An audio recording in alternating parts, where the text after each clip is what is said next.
ನಮಸ್ಕಾರ. ಆಪ್ಕೆ ಅದಾಲತ್ನಲ್ಲಿ ನಿಮಗೆ ಸ್ವಾಗತ. ಆಪ್ಕೆ ಅದಾಲತ್ನಲ್ಲಿ ಇವತ್ತಿನ ಮೊಕದ್ದಮೆ ಒಬ್ಬ ಎಂಥ ಪ್ರೊಡ್ಯೂಸರ್ ಡೈರೆಕ್ಟರ್ ಮೇಲೆ ಅಂತಂದ್ರೆ ಅವರು 33 ವರ್ಷಗಳಲ್ಲಿ 50 ಫಿಲ್ಮ್ಗಳನ್ನ ಮಾಡಿದ್ದಾರೆ. ಎಷ್ಟೋ ಹಿಟ್ ಫಿಲ್ಮ್ಗಳನ್ನ ಮಾಡಿದ್ದಾರೆ. ಆದ್ರೆ ಪ್ರತಿ ಫಿಲ್ಮ್ ಒಂದಲ್ಲ ಒಂದು ಕಾಂಟ್ರವರ್ಸಿ ಖಂಡಿತ ಕ್ರಿಯೇಟ್ ಮಾಡಿದೆ. ಆದ್ರೆ ಇವತ್ತು ಆಪ್ಕೆ ಅದಾಲತ್ನಲ್ಲಿ ಇವರ ಮೇಲೆ ಮೊಕದ್ದಮೆ ನಡೀತಾ ಇದೆ. ಯಾಕಂದ್ರೆ ಒಬ್ಬ ಗ್ಯಾಂಗ್ಸ್ಟರ್ ಇವರ ಮೇಲೆ ದಾವೂದ್ ಇಬ್ರಾಹಿಂನ ಏಜೆಂಟ್ ಆಗಿದ್ದಾರೆ ಅಂತ ಆರೋಪ ಮಾಡಿದ್ದಾರೆ. ಪ್ರಸ್ತುತಪಡಿಸ್ತಾ ಇದ್ದೇವೆ ಇವತ್ತಿನ ಮೊಕದ್ದಮೆಯನ್ನು. ಪ್ರೊಡ್ಯೂಸರ್ ಡೈರೆಕ್ಟರ್ ಮಹೇಶ್ ಭಟ್ ಆಪ್ಕಿ ಅದಾಲತ್ನಲ್ಲಿ ಹಾಜರಾಗಿ.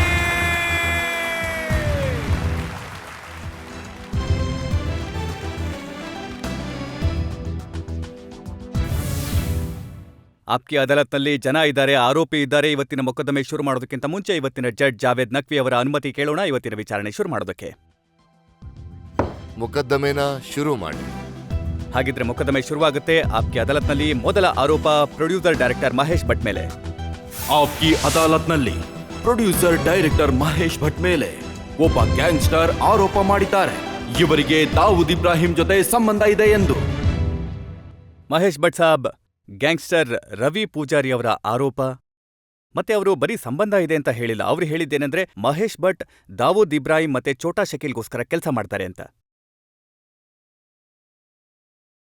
ನೋಡಿ, ಹಾಡು ಹಗಲೇ ನೀವು ಒಬ್ಬ ಒಳ್ಳೆಯ ವ್ಯಕ್ತಿಯ ಮನೆಗೆ ಬಂದು ಗುಂಡು ಹಾರಿಸ್ತೀರಾ. ಅದಾದ್ಮೇಲೆ ನೀವು ನ್ಯಾಷನಲ್ ಹುಕಪ್ಗೆ ಹೋಗಿ ಆ ವ್ಯಕ್ತಿನ ಅವಮಾನ ಮಾಡ್ತೀರಾ. ಇದನ್ನ ಹೇಳ್ತೀರಾ ಏನಂದ್ರೆ ಅವನು ಅಂಡರ್ವರ್ಲ್ಡ್ ಜೊತೆ ಕನೆಕ್ಟ್ ಆಗಿದ್ದಾನೆ, ದಾವೂದ್ ಇಬ್ರಾಹಿಂ ಜೊತೆ ಕನೆಕ್ಟ್ ಆಗಿದ್ದಾನೆ ಅಂತ. ಬರೀ ಇದಕ್ಕೋಸ್ಕರ ಏನಂದ್ರೆ ನಾನು ನಿರ್ಭಯವಾಗಿ ಮೈನಾರಿಟೀಸ್ನ ಇಶ್ಯೂಸನ್ನ ಈ ದೇಶದ ಮುಂದೆ ಪ್ರಸ್ತುತಪಡಿಸಿದ್ದೀನಿ. ಮತ್ತೆ ಇದೇ ಕಾರಣಕ್ಕೆ ಈ ವ್ಯಕ್ತಿ ನನಗೆ ಹೇಳ್ತಿದ್ದಾನೆ ನನಗೆ ಅಂಡರ್ವರ್ಲ್ಡ್ ಜೊತೆ ಕನೆಕ್ಷನ್ ಇದೆ ಅಂತ. ಆಗ ನನಗಿದ್ರ ಅವಶ್ಯಕತೆ ಇದೆ ಅಂತ ಅನಿಸ್ಲಿಲ್ಲ. ನಾನು ಈ ವ್ಯಕ್ತಿಗೆ ಯಾರು ಹೊರದೇಶದಲ್ಲಿ ಇದ್ದಾನೋ, ಯಾರು ನನ್ನ ಮೇಲೆ ಏನು ಹೇಳ್ದೆ ಗುಂಡ್ ಹಾರಿಸ್ತಾನೋ, ಮತ್ತೆ ಆಮೇಲೆ ಈ ರೀತಿ ಆರೋಪ ಮಾಡೋ ವ್ಯಕ್ತಿಗೆ ಸ್ಪಷ್ಟನೆ ನೀಡೋ ಅಗತ್ಯ ಇಲ್ಲ. ಯಾಕಂದ್ರೆ ಈ ಜನತೆ ಇಲ್ಲಿ ಕೂತಿದ್ದಾರೆ. ನಾನು ಇವ್ರಿಗೆ ಹೇಳ್ತೇನೆ, ನನ್ನ ಕಣ್ಣಲ್ಲಿ ಕಣ್ಣಿಟ್ಟು ನೋಡಿ ಮತ್ತೆ ಕೇಳಿ ನಿಮ್ಮ ಮನ್ಸನ್ನ ಏನು ಉತ್ತರ ಬರುತ್ತೆ ಅಂತ. ಯಾಕಂದ್ರೆ ನನಗೆ ಇವರ ಮನಸ್ಸುಗಳ ಮೇಲೆ ವಿಶ್ವಾಸ ಇದೆ. ನನಗೆ ಇವರ ಕಣ್ಣುಗಳ ಮೇಲೆ ನಂಬಿಕೆ ಇದೆ. ಏನಂದ್ರೆ ಇವರ ಕಣ್ಣುಗಳಲ್ಲಿ ಆ ಶಕ್ತಿ ಇದೆ. ನನ್ನ ರೋಮದಲ್ಲೂ ಇಣುಕಿ ನೋಡ್ಲಿ. ಏನಂದ್ರೆ ಈ ವ್ಯಕ್ತಿ ನಿಮಗೆ ಆಂಟಿ ನ್ಯಾಷನಲ್ ಅಂತ ಅನ್ಸ್ತಾನ? ಏನ್ ಈ ವ್ಯಕ್ತಿ ನಿಮ್ಗೆ ಅಂಡರ್ ವರ್ಲ್ಡ್ ಅವನು ಅಂತ ಅನಿಸ್ತಾನ? ನಾನು ಧೈರ್ಯ ಮಾಡಿ ಯಾಕೆ ಹೇಳ್ತಿದ್ದೀನಿ ಅಂದ್ರೆ ನನ್ನ ಜೀವನ ಒಂದು ತೆರೆದ ಪುಸ್ತಕದ ತರ. ನಾನು ಇಲ್ಲಿವರೆಗೂ ಏನನ್ನೂ ಮುಚ್ಚಿಟ್ಟಿಲ್ಲ. ಮತ್ತೆ ಇದು ನಿಮ್ಮ ಕರ್ತವ್ಯ, 100 ಕೋಟಿ ಹಿಂದೂಸ್ತಾನಿಗಳ ಕರ್ತವ್ಯ. ಏನಂದ್ರೆ ನೀವೊಬ್ಬ ಲಾ ಅಬೈಡಿಂಗ್ ಕರೇಜಿಯಸ್ ಹಿಂದೂಸ್ತಾನಿನ ರಕ್ಷಣೆ ಮಾಡಬೇಕು ಅಂತ. ಆದ್ರೆ ಭಟ್ ಸಾಬ್, ಸತ್ಯ ಏನಂದ್ರೆ ಯಾವಾಗ ನಿಮ್ಮ ಮುಖಾಮುಖಿ ಮಾತುಕತೆ ಆಯ್ತೋ ಆ ವ್ಯಕ್ತಿ ಜೊತೆ, ಅವನು ನಿಮ್ಮ ಕಣ್ಣುಗಳಲ್ಲಿ ಕಣ್ಣಿಟ್ಟು ನೋಡಕ್ಕೆ ಆಗ್ತಿರ್ಲಿಲ್ಲ. ಆದ್ರೆ ಅವನು ಏನಂತ ಹೇಳ್ದ ಅಂದ್ರೆ ನನ್ನ ಹತ್ರ ಇದ್ರ ಬಗ್ಗೆ ಪಕ್ಕಾ ಮಾಹಿತಿ ಇದೆ. ಮಹೇಶ್ ಭಟ್ಗೆ ದಾವೂದ್ ಇಬ್ರಾಹಿಂ ಜೊತೆ ರಿಲೇಷನ್ ಇದೆ ಅಂತ. ಮಹೇಶ್ ಭಟ್ ದಾವೂದ್ ಇಬ್ರಾಹಿಂಗೋಸ್ಕರ ಕೆಲಸ ಮಾಡ್ತಾರೆ ಅಂತ. ರಜತ್ ಜಿ, ಒಂದ್ ವೇಳೆ ಅವ್ರ ಹತ್ರ ಇದ್ರೆ ನಾನು ಅವರ ಕೈ ಮುಗಿತೀನಿ. ಒಂದ್ ವೇಳೆ ರವಿ ಪೂಜಾರಿ ಸಾಬ್, ಒಂದ್ ವೇಳೆ ನೀವು ಈ ಪ್ರೋಗ್ರಾಮ್ ನೋಡ್ತಾ ಇದ್ರೆ ನಾನ್ ನಿಮಗ್ ಕೈ ಮುಗಿತೀನಿ. ಏನಂದ್ರೆ ಆ ಸಾಕ್ಷಿಗಳನ್ನ ನೀವು ಹಿಂದೂಸ್ತಾನದ ಇಂಟೆಲಿಜೆನ್ಸ್ ಏಜೆನ್ಸಿಗೆ ಕೊಡಿ, ಹಿಂದೂಸ್ತಾನದ ಜನರ ಮುಂದೆ ತಗೊಂಡ್ ಬನ್ನಿ. ಮತ್ತೆ ಆಮೇಲೆ ಸತ್ಯಾಸತ್ಯತೆ ಏನು ಅನ್ನೋದು ಗೊತ್ತಾಗತ್ತೆ. ಅದ್ರಲ್ಲೇನಿದೆ, ಇದಕ್ಕೆ ಉತ್ತರ ಪೊಲೀಸ್ ಅವ್ರು ಕೊಡ್ಬೇಕು. ಪೊಲೀಸ್ ಅವ್ರು ಏನಿದ್ದಾರೆ, ನಿಮ್ಮ ಇಂಟೆಲಿಜೆನ್ಸ್ ಬ್ಯೂರೋ ಇದೆ, ನಿಮ್ಮ CBI ಇದೆ, ನಿಮ್ಮ ರಾ ಇದೆ, ನಿಮ್ಮ ಪೊಲೀಸ್ ಆಫೀಸರ್ಸ್ ಇದ್ದಾರೆ. ಯಾಕೆ ಅವ್ರಿಗೆ ಗೊತ್ತಿಲ್ವಾ? ಒಂದು ನನ್ನ ಮನ್ಸಿಗೆ ಗೊತ್ತು, ನನ್ನ ಕನೆಕ್ಷನ್ ಇದೆ ಅಂಡರ್ವರ್ಲ್ಡ್ ಜೊತೆ, ಇಲ್ಲ ಪೊಲೀಸಿಗೆ ಗೊತ್ತು. ಆದ್ರೆ ಭಟ್ ಸಾಬ್, ಪೊಲೀಸ್ ಅಂತೂ ನಿಮ್ಮ ಡಿಫೆನ್ಸ್ನಲ್ಲಿ ಇಲ್ಲ. ನಿಮ್ಮ ಕಚೇರಿ ಮೇಲೆ ಗುಂಡು ಹಾರಿಸ್ಲಾಯ್ತು. ಒಬ್ಬ ವ್ಯಕ್ತಿ ಬಂದು ಗುಂಡು ಹಾರಿಸಿ ಅಲ್ಲಿಂದ ಮಾಯ ಆಗೋದ, ಧಮ್ಕಿ ಹಾಕಿ ಹೊರಟೋದ. ಮತ್ತೆ ಇದೇ ಅಲ್ವಾ ತಾಕತ್ತು ಗ್ಯಾಂಗ್ಸ್ಟರ್ದು. ನಿಮ್ಮ ಮನಸ್ಸಿನಲ್ಲಿ ಅವನು ಭಯ ಹುಟ್ಟಿಸಿದಾನೆ. ಏನಂದ್ರೆ ನಾನು ಯಾವಾಗ ಬೇಕಾದ್ರೂ ಎಲ್ಲಿ ಬೇಕಾದ್ರೂ ನಿಮ್ಮ ಮೇಲೆ ಗುಂಡು ಹಾರಿಸ್ಬಲ್ಲೆ ಅಂತ. ನೋಡಿ, ಭಯನ ಹುಡ್ಸೋದ್ರಲ್ಲಂತೂ ಅವನು ಖಂಡಿತ ಫೇಲ್ ಆಗಿದ್ದಾನೆ. ಹೌದು, ಗುಂಡು ಹೊಡಿಲಿ, ಹೊಡೆದು ನನ್ನ ಮುಗಿಸ್ಬಿಡ್ಬೋದು. ಆದ್ರೆ ಒಂದ್ ವೇಳೆ ಅವನು ಉದ್ದೇಶ ಏನಾಗಿತ್ತು, ಅವನು ನನ್ನನ್ನ ಹೆದರ್ಸಿ, ಒಂದು ಹೆದರ್ಕೊಂಡ ನಾಯಿ ತರ ಯಾವುದೋ ಮೂಲೆಯಲ್ಲಿ ಔದ್ಕೊಳ್ಳೋಕೆ ಒತ್ತಡ ಹಾಕೋದು. ಆಗ ನಾನು ಅವ್ರಿಗೆ ಹೇಳ್ತೀನಿ, ನಾನು ಹೆದರ್ಕೊಂಡಿಲ್ಲ, ನೀವು ನನ್ನಿಂದ ನನ್ನ ಪ್ರಾಣ ತಗೋಬೋದು. ಒಂದ್ ವೇಳೆ ಅಮಾಯಕರಿಗಾಗಿ ಮಾತಾಡೋದು, ಅದರ ಪರಿಣಾಮ ಇದೇ ಆಗುತ್ತೆ ಅಂದ್ರೆ, ನೀವು ನನ್ನ ಪ್ರಾಣ ತೆಗಿತೀನಿ ಅಂತ ಧಮ್ಕಿ ಹಾಕ್ತೀರಾ ಅಂದ್ರೆ ನಾಳೆ ಯಾಕೆ ಇವತ್ತೇ ಗುಂಡು ಹೊಡಿರಿ. ಆದ್ರೆ ಭಟ್ ಸಾಬ್, ಪೊಲೀಸ್ ಒಂದ್ಸಲ ಕೂಡ ಇದನ್ನ ಹೇಳಿಲ್ಲ. ಏನಂದ್ರೆ ಹೌದು, ನಮ್ಮ ಹತ್ರ ಮಾಹಿತಿ ಇದೆ, ಮಹೇಶ್ ಭಟ್ ಅವ್ರಿಗೆ ಯಾವುದೇ ಅಂಡರ್ವರ್ಲ್ಡ್ ಕನೆಕ್ಷನ್ ಇಲ್ಲ ಅಂತ. ಮಹೇಶ್ ಭಟ್ ಅವರ ಇಮೇಜ್ ಕ್ಲೀನ್ ಆಗಿದೆ, ಶುದ್ಧವಾಗಿದೆ ಅಂತ. ರಜತ್ ಜಿ, ನನಗೆ ಪೊಲೀಸಿಂದನೂ ಸರ್ಟಿಫಿಕೇಟ್ ಬೇಡ, ನನಗೆ ಈ ದೇಶದ ಯಾವುದೇ ದೊಡ್ಡ ಲೀಡರಿಂದನೂ ಸರ್ಟಿಫಿಕೇಟ್ ಬೇಡ. ನಾನು ಇಲ್ಲಿ ಜನರ ಮುಂದೆ ಗೋಗರಿಯಲ್ಲ. ಏನಂದ್ರೆ ನಂಗೆ ಸರ್ಟಿಫಿಕೇಟ್ ಕೊಡಿ. ಏನಂದ್ರೆ ನೋಡಿ, ಈ ಗ್ಯಾಂಗ್ಸ್ಟರ್ ಏನಿದಾನೆ ನನ್ ಮೇಲೆ ಆರೋಪ ಮಾಡ್ತಿದ್ದಾನಲ್ಲ, ಏನಂದ್ರೆ ನಾನು ಅಂಡರ್ ವರ್ಲ್ಡ್ ಜೊತೆ ಕನೆಕ್ಟ್ ಆಗಿದ್ದೀನಿ ಅಂತ. ಖುದಾ ಸಾಕ್ಷಿಯಾಗಿ ನನಗೆ ಸರ್ಟಿಫಿಕೇಟ್ ಕೊಡಿ. ನನ್ನ ಮನಸ್ಸು, ನನ್ನ ರೋಮ ಈಗ ಹೇಳ್ತಿದೆ ಏನಂದ್ರೆ ನಾನು ಏನು ಅಂತ. ಒಂದ್ ವೇಳೆ ನೀವು ಇದನ್ನ ನೋಡಿದ ಮೇಲೂ ಕಾಣಿಸ್ತಿಲ್ಲ ಅಂತಂದ್ರೆ ಇದು ನಿಮ್ಮ ದುರದೃಷ್ಟ. ನಾನು ಅದನ್ನೇ ಪುನಃ ಹೇಳ್ತಿದ್ದೀನಿ. ಏನಂದ್ರೆ ನಿಮ್ ಶೋನಲ್ಲೇ ಸ್ವಲ್ಪ ಹೊತ್ತು ಮುಂಚೆ ಹೇಳಿದ್ನಲ್ಲ, ಏನಂದ್ರೆ ನಾನು ಕುರುಡರ ಊರಲ್ಲಿ ಕನ್ನಡಿ ಮಾರೋಕೆ ಹೊರಟಿದ್ದೀನಿ. ಇದು ನನ್ನ ಕೆಟ್ಟ ಹಣೆ ಬರಹ. ಬಟ್ ಸಾಬ್, ಒಂದ್ ವೇಳೆ ಸ್ಪೆಸಿಫಿಕ್ ಆರೋಪದ ಬಗ್ಗೆ ಮಾತಾಡೋದಾದ್ರೆ ತುಂಬಾ ಹೊತ್ತು ರವಿ ಪೂಜಾರಿ ಅವರ ಜೊತೆ ನಾವು ಮಾತಾಡಿದ್ವಿ, ಗ್ರಿಲ್ ಮಾಡಿದ್ವಿ. ಆ ಗ್ಯಾಂಗ್ಸ್ಟರ್ ನಮಗ್ ಗೊತ್ತಿಲ್ಲ ಅವನು ಎಲ್ಲಿದ್ದಾನೆ ಅಂತ, ಎಲ್ಲಿಂದ ಮಾತಾಡ್ತಿದ್ದ ಅಂತ. ಆದ್ರೆ ಏನ್ ಹೇಳ್ದ ಅಂತಂದ್ರೆ ನೀವು ಮಾಜಿದ್ ಮೆನನ್ ಅವರ ಜೊತೆಗಿದ್ದೀರಾ ಅಂತ. ಅವರು ಡಿಫೆಂಡ್ ಮಾಡ್ತಾರೆ ಅಂಡರ್ ವರ್ಲ್ಡ್ ವ್ಯಕ್ತಿಗಳನ್ನ ಕೋರ್ಟ್ಗಳಿಗೆ ಹೋಗಿ. ಏನು ನೀವು ಈ ಪ್ರಶ್ನೆನ ಶ್ರೀರಾಮ್ ಜೆಠ್ಮಲಾನಿ ಅವ್ರ ಹತ್ರ ಕೇಳ್ತೀರಾ? ಏನಂದ್ರೆ ಯಾವಾಗ ಇವ್ರು ಅವರನ್ನ ಡಿಫೆಂಡ್ ಮಾಡ್ತಾರೋ, ಯಾರನ್ನ ದೇಶದ್ರೋಹಿಗಳು ಅಂತಾರೆ ಅಂತವ್ರನ್ನ, ಯಾರ ಮೇಲೆ ಆರೋಪ ಇರುತ್ತೆ ಕ್ರಿಮಿನಲ್ಸ್ ಅಂತ, ಇಲ್ಲ ಅಲ್ವಾ? ಈ ಪ್ರಶ್ನೆನ ನೀವು ಇವ್ರನ್ನ ಯಾಕೆ ಕೇಳ್ತಿದ್ದೀರಾ? ಯಾಕಂದ್ರೆ ಇವರು ಒಂದು ಮೈನಾರಿಟಿ ಕಮ್ಯುನಿಟಿಗೆ ಬಿಲಾಂಗ್ ಆಗ್ತಾರೆ ಅಂತನಾ? ಮತ್ತೆ ಎರಡನೇ ವಿಷಯ ಅಂದ್ರೆ ಅಲಿಗೇಷನ್ ಆಧಾರದ ಮೇಲೆ ನೀವು ಆ ವ್ಯಕ್ತಿಗಳನ್ನ ಕ್ರಿಮಿನಲ್ ಅಂತ ಅನ್ಕೊಳಕ್ ಆಗಲ್ಲ. ಯಾರ ಮೇಲೆ ನೀವು ಆರೋಪ ಮಾಡಿದಿರೋ ಅವರನ್ನ. ದೇಶದಲ್ಲಿ ನಾವು ಸಿವಿಲೈಸ್ಡ್ ಆಗಿದ್ದೀವಿ ಅಂತ ಹೇಳ್ಕೊತೀವಿ. ಎಲ್ಲಿಯವರೆಗೆ ಕೋರ್ಟ್ನ ಪೂರ್ತಿ ಪ್ರೊಸೆಸಸ್ ಮುಗಿಯಲ್ವೋ ನಿಮಗೆ ಯಾವುದೇ ಅಧಿಕಾರ ಇಲ್ಲ ಆ ವ್ಯಕ್ತಿನ ಕ್ರಿಮಿನಲ್ ಅಂತ ಕರೆಯೋದಕ್ಕೆ. ನೋಡಿ, ಯುನೈಟೆಡ್ ಸ್ಟೇಟ್ಸ್ ಆಫ್ ಅಮೆರಿಕಾದ ಲಕ್ಷ ಪ್ರಯತ್ನಗಳ ನಂತರ ಕೂಡ ಇವತ್ತು ಸದ್ದಾಂ ಹುಸೇನ್ ಮೇಲೆ ಟ್ರಯಲ್ ನಡೀತಾ ಇದೆ. ಎಲ್ಲಿವರೆಗೆ ಆ ಟ್ರಯಲ್ನ ಪ್ರೊಸೆಸಸ್ ಮುಗಿಯೋದಿಲ್ವೋ ನೀವು ಅವರನ್ನ ಅಪರಾಧಿ ಅಂತ ಕರೆಯೋಕೆ ಆಗೋದಿಲ್ಲ. ಇದೇ ಒಂದು ಸಿವಿಲೈಸ್ಡ್ ಸೊಸೈಟಿ ಮತ್ತು ಕ್ರಿಮಿನಲ್ ಸೊಸೈಟಿಗೆ ಇರೋ ವ್ಯತ್ಯಾಸ. ಅವರ ಅಬ್ಜೆಕ್ಷನ್ ಏನಂದ್ರೆ, ಯಾವಾಗ ಮಾಜಿದ್ ಮೆನನ್ ಮೇಲೆ ಗುಂಡು ಹಾರಿಸಲಾಯ್ತು ಆಗ ಅವರ ಮನೆಗೆ ಹೋದವರಲ್ಲಿ ಮೊದಲನೆಯವರು ನೀವಾಗಿದ್ರಿ ಅಂತ. ಅದಕ್ಕೆ ನಾನೇನ್ ಮಾಡ್ಲಿ? ನನ್ನ ಅಣ್ಣನ ಮೇಲೆ ಅದು ಹಲ್ಲೆ ಆದ್ರೆ ನಾನು ಹೋಗ್ಬಾರ್ದಾ? ಆ ಸಂಸ್ಕಾರಗಳನ್ನ ನಾನು ಹೇಗೆ ಕಿತ್ ಬಿಸಾಕ್ಲಿ? ಯಾವಾಗ ನಮ್ಮವರನ್ನ ನಾನು ಕಷ್ಟದಲ್ಲಿ ನೋಡ್ತೀನೋ ಆಗ ಹೋಗಿ ಅವರ ಕಣ್ಣೀರ್ ಒರೆಸ್ತೀನಿ. ನಾನ್ ಹೋಗಿ ಅವರ ಮಕ್ಕಳ ಕೈ ಹಿಡ್ಕೊಂಡು ಹೇಳ್ತೀನಿ, ಏನಂದ್ರೆ ನೀವು ಒಬ್ಬಂಟಿ ಅಲ್ಲ. ಆ ಸಮಯದಲ್ಲಿ ನಾನು ನನ್ನ ಅತ್ತಿಗೆ ಕೂಡ ಹೇಳ್ತೀನಿ, ನನ್ನ ನೆರಳು ಈಗ್ಲೂ ನಿಮ್ಮೇಲಿದೆ. ಏನ್ ನಾನೇನಾದ್ರೂ ಕ್ರಿಮಿನಲ್ ಆಕ್ಷನ್ ಮಾಡದ್ನಾ? ನಮ್ಮ ದೇಶದ ಆಸ್ತಿ ಇದು. ಏನಂದ್ರೆ ನಾವು ಇನ್ನೊಬ್ರಿಗೆ ಸಾಥ್ ಕೊಡ್ತೀವಿ ಕೆಟ್ಟ ಸಮಯದಲ್ಲಿ. ನಾನು ಅದನ್ನೇ ಮಾಡ್ದೆ. ಈ ದೇಶದ ಸಂಸ್ಕೃತಿ ಅದು. ನಾನು ಆ ಸಂಸ್ಕೃತಿಯನ್ನ ಪಾಲಿಸಿದ್ದೀನಿ.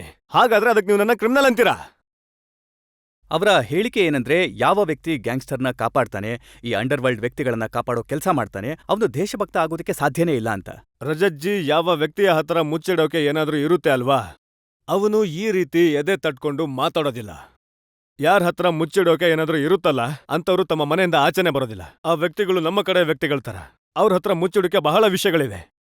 ಅಂಡರ್ ವರ್ಲ್ಡ್ ನ ಹೆಸರು ಕೇಳಿದ್ರೆ ಸಾಕು ಅವರು ಭಯ ಬೀಳ್ತಾರೆ. ಏನಾದ್ರೂ ಅಂಡರ್ ವರ್ಲ್ಡ್ ನ ಬಗ್ಗೆ ಮಾತು ಬಂದ್ರೆ ನಾನು ಯಾವಾಗ್ಲೂ ಮುಂದೆ ಬಂದು ಧ್ವನಿ ಎತ್ತಿದ್ದೀನಿ. ಒಂದ್ ವೇಳೆ ನಾನು ಯಾರಿಗಾದ್ರೂ ಸಾಥ್ ಕೊಟ್ಟಿದ್ರೆ ಅದು ನೇರವಾಗಿ ಕೊಟ್ಟಿದ್ದೀನಿ. ನನ್ನ ಹತ್ರ ಮುಚ್ಚಿಡೋಕೆ ಏನೂ ಇಲ್ಲ. ನನ್ನ ಧೈರ್ಯ, ನನ್ನ ಈ ಶ್ರದ್ಧೆ, ನನ್ನ ಈ ನೇರವಾದ ಮಾತುಗಳು. ಅದಕ್ಕೆ ಯಾಕಂದ್ರೆ ನನ್ನ ಹತ್ರ ಮುಚ್ಚಿಡೋಕೆ ಏನೂ ಇಲ್ಲ. ನಾನು ಬರಿಗೈಯಲ್ಲಿ ಮಾರುಕಟ್ಟೆಯಲ್ಲಿ ನಿಂತಿದ್ದೀನಿ. ನನ್ನ ಜೀವನ ಒಂದು ತೆರೆದ ಪುಸ್ತಕ ತರ. ಯಾವಾಗ ಯಾರಿಗಾದ್ರೂ ಇಣಕಿ ನೋಡ್ಬೇಕು ಅನ್ಸುತ್ತೋ ನೋಡ್ಕೋಬಹುದು. ನಿಮ್ ಮಾತಲ್ಲಿ ಸುಭಾಷ್ ಚಂದ್ರ ಬೋಸರ ತೇಜಸ್ ಇದೆ, ಪರಶುರಾಮನ ಶಕ್ತಿ ಇದೆ. ಆದ್ರೆ ನಮ್ಮಲ್ಲಿರೋ ವಾತಾವರಣ ಹೇಗಿದೆ ಅಂದ್ರೆ, ಏಕಲವ್ಯನ ಹೆಬ್ಬೆರಳನ್ನ ಕತ್ತರಿಸಲಾಗುತ್ತೆ, ಕರ್ಣನ ಕವಚ ಕುಂಡಲ ಕಸಿಯಲಾಗುತ್ತೆ. ನಾವೆಲ್ಲರೂ ನಿಮ್ ಜೊತೆಗಿದ್ದೀವಿ. ನೋಡಿ, ನೀವು ಈ ರೀತಿ ಹೇಳಿದೆ ನನ್ನ ಸಂಪಾದನೆ. ನಾನು ಇದನ್ನೇ ನಿರೀಕ್ಷೆ ಮಾಡ್ತಿದ್ದೆ ನನ್ನ ಜನರಿಂದ. ಏನಂದ್ರೆ ನನ್ನ ಗುಣದ ಪ್ರೂಫ್ ನಿಮ್ಮ ಮನಸ್ಸಿಂದ ಎಲ್ಲಿವರೆಗೆ ನನಗೆ ಸಿಗಲ್ವೋ ನಾನು ಇರೋದ್ರಲ್ಲಿ ಅರ್ಥನೇ ಇಲ್ಲ. ನಾನು ಯಾವುದೇ ಬೀದಿಲಿ ಹೋಗೋ ಗ್ಯಾಂಗ್ಸ್ಟರ್ ಅಥವಾ ಪೊಲೀಸ್ ಅಧಿಕಾರಿಗಳಿಂದ ಅಥವಾ ಪೊಲಿಟಿಷಿಯನ್ನಿಂದ ನನ್ನ ಕ್ಯಾರೆಕ್ಟರ್ ಸರ್ಟಿಫಿಕೇಟ್ ಅನ್ನ ಕೇಳಲ್ಲ. ಜನರ ಮನಸ್ಸೊಳಗೆ ಅದನ್ನ ಅರ್ಥ ಮಾಡ್ಕೊಳ್ಳೋ ಶಕ್ತಿ ಇದೆ. ನಿಮ್ಮ ಕಣ್ಣಲ್ಲಿ ಆ ಸಾಮರ್ಥ್ಯ ಇದೆ. ಏನಂದ್ರೆ ನೀವು ನನ್ನ ಮೇಲೆ ಒಂದು ದೃಷ್ಟಿ ಇಟ್ಟು ನೋಡಿದ್ರೆ ನಿಮಗೆ ಅರ್ಥ ಆಗುತ್ತೆ ಏನಂದ್ರೆ ಈ ವ್ಯಕ್ತಿಯ ಕ್ಯಾರೆಕ್ಟರ್ ಏನು ಅಂತ, ಇವನಿಗೆ ಸಂಬಂಧ ಇದೆಯಾ ಇಲ್ವಾ ಅಂತ. ನೀವು ಉತ್ತರ ಕೊಟ್ರಿ, ನಾನ್ ಗೆದ್ದಾಯ್ತು. Thank you. ಬಟ್ ಸಾಬ್, ನೀವು ನಿಮ್ಮ ಗೆಲುವನ್ನ ಒಪ್ಕೊಳ್ಳೋ ಮುಂಚೆ ನಾನು 2-3 ಪ್ರಶ್ನೆಗಳನ್ನ ನಿಮ್ಮ ಕಣ್ಣಲ್ಲಿ ಕಣ್ಣಿಟ್ಟು ಕೇಳೋದಕ್ಕೆ ಇಷ್ಟಪಡ್ತೀನಿ.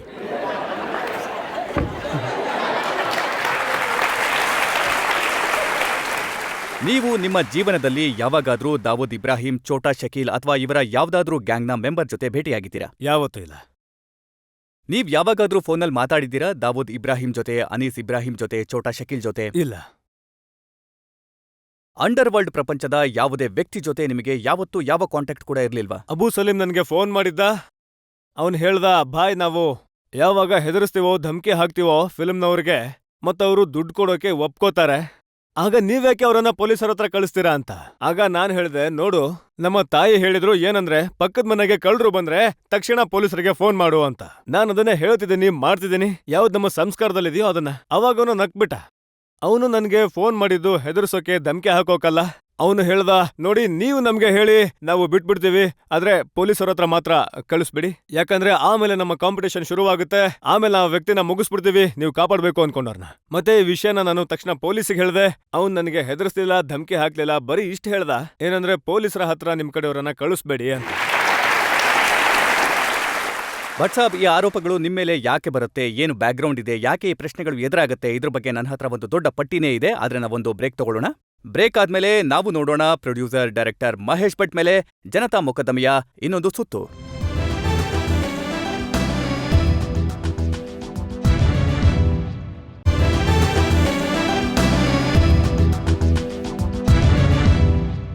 ಆಪ್ಕಿ ಅದಾಲತ್ನಲ್ಲಿ ಇವತ್ತು ನಾವು ಜನರ ಪರವಾಗಿ ಮೊಕದ್ದಮೆ ನಡೆಸ್ತಾ ಇದ್ದೇವೆ producer director writer Mahesh Bhatt ಮೇಲೆ. ಆಪ್ಕಿ ಅದಾಲತ್ನಲ್ಲಿ ಮುಂದಿನ ಆರೋಪ ಮಹೇಶ್ ಭಟ್ ಮೇಲೆ. ಆಪ್ಕಿ ಅದಾಲತ್ನಲ್ಲಿ ಪ್ರೊಡ್ಯೂಸರ್ ಡೈರೆಕ್ಟರ್ ಮಹೇಶ್ ಭಟ್ ಮೇಲೆ ಒಬ್ಬ ಗ್ಯಾಂಗ್ಸ್ಟರ್ ಆರೋಪ ಮಾಡಿದ್ದಾರೆ. ಇವರು ಅಂಡರ್ ವರ್ಲ್ಡ್ ಸ್ನೇಹಿತರಿಗೆ ಸಾಥ್ ಕೊಡ್ತಾರೆ ಅಂತ. ಭಟ್ ಸಾಬ್, ಒಂದಂತೂ ಹೇಳಿದ್ರಿ ಮಾಜಿದ್ ಮೆನನ್ ಅವರದ್ದು. ನೀವ್ ಹೇಳಿದ್ರಿ ಏನಂದ್ರೆ ಅವರು ಬರೀ ಕೇಸ್ಗಳನ್ನ ವಾದ ಮಾಡ್ತಾರೆ, ವಕೀಲರಾಗಿದ್ದಾರೆ, ಅದು ಅವರ ವೃತ್ತಿ ಅಂತ. ಆದ್ರೆ ಎಷ್ಟೋ ಸಲ ಈ ತರಹದ ಇನ್ಸಿಡೆಂಟ್ಗಳಾಗಿವೆ, ಯಾವಾಗ ಯಾರದ್ದಾದ್ರೂ ಹೆಸರನ್ನ ಅಂಡರ್ ವರ್ಲ್ಡ್ ಜೊತೆ ಸೇರಿಸಲಾಗುತ್ತೆ, ನೀವು ಅವರನ್ನ ಡಿಫೆಂಡ್ ಮಾಡೋದಕ್ಕೆ ಎಲ್ರಿಗಿಂತ ಮೊದಲಿರ್ತೀರಾ. ನಾನೊಂದು ಎಕ್ಸಾಂಪಲ್ ಕೊಡ್ತೀನಿ, ಭರತ್ ಶಾ ಅವರದ್ದು. ಅವರ ಬಗ್ಗೆ 20 ಟೇಪ್ ಪೊಲೀಸ್ನವ್ರಿಗೆ ಸಿಕ್ಕಿತ್ತು ಅಂಡರ್ ವರ್ಲ್ಡ್ನ ವ್ಯಕ್ತಿಗಳ ಜೊತೆ ಮಾತಾಡಿರೋದ್ರ ಬಗ್ಗೆ. ಯಾವಾಗ ಭರತ್ ಶಾ ಪೊಲೀಸ್ ಸ್ಟೇಷನ್ಗೆ ಹೋದ್ರೋ, ಯಾವಾಗ ಭರತ್ ಶಾ ಕೋರ್ಟಿಗೆ ಹೋದ್ರೋ, ಆಗ ಒಬ್ಬರೇ ವ್ಯಕ್ತಿ ಅವ್ರ ಜೊತೆ ಇದ್ದಿದ್ದು ಫಿಲ್ಮ್ ಇಂಡಸ್ಟ್ರಿಯಿಂದ, ಅದು ಮಹೇಶ್ ಭಟ್. ಭರತ್ ಶಾ ಅವ್ರಿಗೆ ನಾನು ಕೇಳಿದೆ, ಭರತ್ ಬಾಯ್, ಈ ಆರೋಪ ನಿಮ್ ಮೇಲೆ ಮಾಡಿದಾರಲ್ಲ, ಇದೇನ್ ನಿಜನಾ ಅಂತ. ಅವರು ನನ್ನ ಕೈ ಹಿಡ್ಕೊಂಡ್ರು, ನನ್ನ ಕಣ್ಣಲ್ಲಿ ಕಣ್ಣಿಟ್ಟು ನೋಡಿ ಹೇಳಿದ್ರು, ಮಹೇಶ್ ಬಾಯ್, ನಾನು ಸತ್ಯವಂತ. ಒಬ್ಬ ವ್ಯಕ್ತಿ ಪ್ರಾಮಾಣಿಕತೆಯಿಂದ ಯಾವಾಗ ಇನ್ನೊಬ್ಬ ವ್ಯಕ್ತಿಯ ಕಣ್ಣಲ್ಲಿ ಕಣ್ಣಿಟ್ಟು ಸತ್ಯ ಹೇಳ್ತಾನೋ, ಅದು ಏನೋ ಆಗುತ್ತೆ. ಅದು ಆ ವ್ಯಕ್ತಿಗೆ ಗೊತ್ತಾಗತ್ತೆ. ಒಂದು ಸುಗಂಧ ಇರುತ್ತೆ, ಒಂದ್ ರೀತಿಯ ನೋವಿರುತ್ತೆ ಅವರ ಧ್ವನಿಯಲ್ಲಿ. ಅದ್ ನನಗ್ ಗೊತ್ತಾಯ್ತು. ನಾನು ಒಂಟಿಯಾಗಿ ನಿಂತ್ಕೊಂಡು, ಯಾವಾಗ ನನ್ನ ಕಡೆಯವರು ಪೂರ್ತಿ ಬೇರೆ ಆಗಿದ್ರು, ಆ ಭರತ್ ಶಾ ಯಾರು ನಿಂತ್ಕೊಂಡು ಆ ವ್ಯಕ್ತಿಗಳನ್ನ ಬೆಳೆಸಿದಾರೋ, ಯಶ್ ಚೋಪ್ರಾ ಒಂದ್ ವೇಳೆ ಯಶ್ ಚೋಪ್ರಾ ಆಗಿದ್ದಾರೆ ಅಂದ್ರೆ ಅದು ಭರತ್ ಶಾ ಅವರ ಸಪೋರ್ಟಿಂದ. ಅಂತ ಸಾವಿರಾರು ವ್ಯಕ್ತಿಗಳಿದ್ದಾರೆ, ಅವರಿಗೆಲ್ಲ ಅವರು ಕಷ್ಟದ ಕಾಲದಲ್ಲಿ ಸಪೋರ್ಟ್ ಮಾಡಿದ್ರು. ಆ ವ್ಯಕ್ತಿಯ ಮೇಲೆ ಆರೋಪ ಇದಾಗಿತ್ತು ಏನಂದ್ರೆ, ಅವರು ಯಾರೋ ಅಂಡರ್ ವರ್ಲ್ಡ್ನ ವ್ಯಕ್ತಿಯ ಜೊತೆ 1.2 ಸ್ವಲ್ಪ ಮಿನಿಟ್ಸ್ ಏನೋ ಮಾತಾಡಿದ್ರು ಅಂತ. ಈಗ ಕೋರ್ಟ್ ಕಚೇರಿಯ ಪ್ರೊಸೆಸಸ್ ಶುರು ಆಗೋಕ್ಕೂ ಮುಂಚೆನೆ ನೀವು ಆ ವ್ಯಕ್ತಿನ ಪೂರ್ತಿ ಮೀಡಿಯಾ ಮುಂದೆ ಅವಮಾನ ಮಾಡೋದಕ್ ಶುರು ಮಾಡಿದ್ರಿ. ಮತ್ತೆ ಇಡೀ ಸಮಾಜ ಹೇಗೆ ದೂರ ಆದ್ರು ಆ ವ್ಯಕ್ತಿಯಿಂದ ಅಂದ್ರೆ, ಅವರು ದೂರ ಆಗಿದ್ದು ಮತ್ತೆ ಫಿಲ್ಮ್ ಇಂಡಸ್ಟ್ರಿಯ ಮೌನ ಕೂಡ ಒಂದು ಸಾಕ್ಷಿ ಆಗೋಯ್ತು. ಏನಂದ್ರೆ, ಹೌದು ನೋಡಿ, ಇವ್ರು ಯಾಕೆ ಓಡೋಗ್ತಿದ್ದಾರೆ, ಇವರು ಸುಮ್ನೆ ಯಾಕಿದ್ದಾರೆ ಅಂತ. ಹಾಗಾಗಿ ಇವರೆಲ್ಲರ ಮೌನ ಅವರ ಮೇಲೆ ಈ ಕಳಂಕ ಬರೋ ಹಾಗೆ ಮಾಡ್ತು. ಒಂದ್ ವೇಳೆ ಆ ವ್ಯಕ್ತಿಗಳು ಯಾರಿಗೆ ಅವರು ಕೈ ಹಿಡ್ಕೊಂಡು ನಡೆಸಿದ್ರೋ, ಅವರು ಅವರ ಪ್ರೊಟೆಕ್ಷನ್ಗೆ ಬರ್ತಿದ್ರು, ಅವರ ಕ್ರೆಡಿಬಿಲಿಟಿಗೆ ಬರ್ತಿದ್ರು. ಮತ್ತೆ ನನಗ ಆ ಸಮಯದಲ್ಲಿ ಅವ್ರ ಜೊತೆ ಯಾವುದೇ ಬಿಸ್ನೆಸ್ ರಿಲೇಶನ್ಶಿಪ್ ಕೂಡ ಇರ್ಲಿಲ್ಲ, ಇವತ್ತೂ ಇಲ್ಲ. ಯಾವಾಗ ನಾನು ಯಾರಿಗಾದ್ರೂ ಸಪೋರ್ಟ್ ಮಾಡ್ತೀನೋ, ಅದು ನನ್ನ ಹೊಟ್ಟೆಪಾಡಿಗಾಗಿ ಅಲ್ಲ. ನಾನು ರೊಟ್ಟಿ ಹಾಡಿ ಕುಣಿದು ಅದ್ರ ಮೂಲಕ ದುಡಿತೀನಿ. ಕಲಾವಿದನ ರೊಟ್ಟಿ ಏನಿದೆ ಅದು ಅತಿ ಹೆಚ್ಚು ಪವಿತ್ರವಾಗಿರುತ್ತೆ, ಯಾಕಂದ್ರೆ ಅವನು ಮನರಂಜನೆ ನೀಡಿ ಹಣ ದುಡಿತಾನೆ. ನಾವು ಅದನ್ನೇ ಮಾಡ್ತಿರೋದು. ಆದ್ರೆ ಭಟ್ ಸಾಬ್, ಇದು ಸತ್ಯ ಅಲ್ವಾ? ಏನಂದ್ರೆ, ಛೋಟಾ ಶಕೀಲ್ ತರದ ವ್ಯಕ್ತಿಗಳು ದಾವೂದ್ ಇಬ್ರಾಹಿಂನ ರೈಟ್ ಹ್ಯಾಂಡ್ ಇಂಟರ್ವ್ಯೂ ಕೊಟ್ಟು ಮೀಡಿಯಾಗೆ ಇದನ್ನ ಹೇಳಿದ್ರು. ಏನಂದ್ರೆ, ಹೌದು, ನಮಗೂ ಭರತ್ ಶಾ ಅವ್ರಿಗೂ ರಿಲೇಷನ್ ಇದೆ, ನಾವೇ ಅವ್ರಿಗೆ ಫೈನಾನ್ಸ್ ಮಾಡಿದ್ದೀವಿ, ಚೋರಿ ಚುಪ್ಕೆ ಫಿಲ್ಮ್ನ ಬಗ್ಗೆ ಅಂತೂ ಇದು ಸಾಬೀತಾಗೋಯ್ತು. ಏನಂದ್ರೆ, ಅಂಡರ್ ವರ್ಲ್ಡ್ ದುಡ್ಡು ಹಾಕಿದೆ ಅಂತ. ರಜತ್ಜಿ, ನಾನು 97 ಇಂದ ಭರತ್ ಶಾಗೂ ಬಹಳ ಹಿಂದೆನೆ, ಅರೆಸ್ಟ್ ಆಗೋ ಮುಂಚೆ ನಾನು ಯಾವ ಪ್ರೈಮ್ ಮಿನಿಸ್ಟರ್ ಬಾಗ್ಲು ತಟ್ಟಿಲ್ಲ. ನೀವು ಬೇಕಾದ್ರೆ ಐಕೆ ಗುಜರಾಲ್ ಸಾಬ್ ಅವರನ್ನ ಕೇಳಿ, ನೀವು ಬೇಕಾದ್ರೆ ಹೋಗಿ ಕೇಳಿ ಮಿಸ್ಟರ್ ದೇವೇಗೌಡ ಅವರನ್ನ, ನೀವು ಬೇಕಾದ್ರೆ ಹೋಗಿ ಕೇಳಿ ಅಟಲ್ ಬಿಹಾರಿ ವಾಜಪೇಯಿ ಅವರನ್ನ, ನೀವು ಹೋಗಿ ಇವರೆಲ್ಲರನ್ನು ಕೇಳಿ, ಇವರ ಅಧಿಕಾರಿಗಳನ್ನ ಕೇಳಿ. ಯಾಕೆ ನಾನು ಬಂದು ಗಂಟ್ಲು ಹರ್ಕೊಳ್ಳೋಕೆ ಶುರು ಮಾಡಿರ್ಲಿಲ್ವಾ? ಮುಂಬೈಯಲ್ಲಿ ಅಂಡರ್ ವರ್ಲ್ಡ್ನ ಒಂದು ಟೆರರ್ ಏನಿದೆ, ಆತಂಕ ಹರಡ್ತಿದೆ, ಖುದಾಗೋಸ್ಕರ ಆದ್ರೂ ಏನಾದ್ರೂ ಮಾಡಿ, ದೇವ್ರಿಗೋಸ್ಕರನಾದ್ರೂ ಏನಾದ್ರೂ ಮಾಡಿ. ಅವ್ರು ಕೇಳಿದ್ರು, ಕೇಳಿಸ್ತಾರ, ಹಾಗೆ ಮಾಡಿದ್ರು, ಹೇಳಿದ್ರು, ಇದು ಸ್ಟೇಟ್ ಸಬ್ಜೆಕ್ಟ್. ನಾನು ಒಂದ್ ವೇಳೆ ಇವ್ರ ಜೊತೆ ಕನೆಕ್ಟೆಡ್ ಆಗಿದ್ರೆ, ನಾನು ಶಾರುಖ್ ಖಾನ್ ಮತ್ತೆ ಸಲ್ಮಾನ್ ಖಾನ್ ಅವರ ಮುಂದೆ ಕೈ ಮುಗಿತಿದ್ದ. ಏನಂದ್ರೆ, ಬನ್ನಿ ಅಣ್ಣ, ಬಂದು ಪ್ರೈಮ್ ಮಿನಿಸ್ಟರ್ನ ಭೇಟಿ ಮಾಡಿ ಅಂತ. ಒಂದ್ ವೇಳೆ ಇಷ್ಟೊಂದು ಟೆರರ್ ಇದ್ರೆ ಆಗ ಅವನೊಬ್ನೇ ಸರಿಯಾದ ವ್ಯಕ್ತಿ. ಯಾಕಂದ್ರೆ ನಿಮ್ಗೆ ಪೊಲೀಸರ ಮಷಿನರಿ ಮೇಲೆ, ಜನರಿಗೆ ತಮ್ಮ ಸ್ಟೇಟ್ ಪೊಲೀಸ್ನ ಮಷಿನರಿ ಮೇಲೆ ಅನುಮಾನ ಇರ್ಬೋದು. ನಿಮ್ಗೆ ನಿಮ್ಮ ಸ್ಟೇಟ್ನ ದೊಡ್ಡವರ ಮೇಲೆ ಅನುಮಾನ ಇರ್ಬೋದು, ಆದ್ರೆ ಸೆಂಟರ್ನಲ್ಲಿ ಒಬ್ಬ ನ್ಯೂಟ್ರಲ್ ವ್ಯಕ್ತಿ ಕೂತಿದ್ದಾನೆ. ಅವನು ನಿಮ್ಮ ಪ್ರೈಮ್ ಮಿನಿಸ್ಟರ್. ನಡೀರಿ ಅವ್ರ ಹತ್ರ ಹೋಗೋಣ. ನಾನು ಹಾಗೆ ಯಾಕೆ ಮಾಡ್ತಿದ್ದೆ?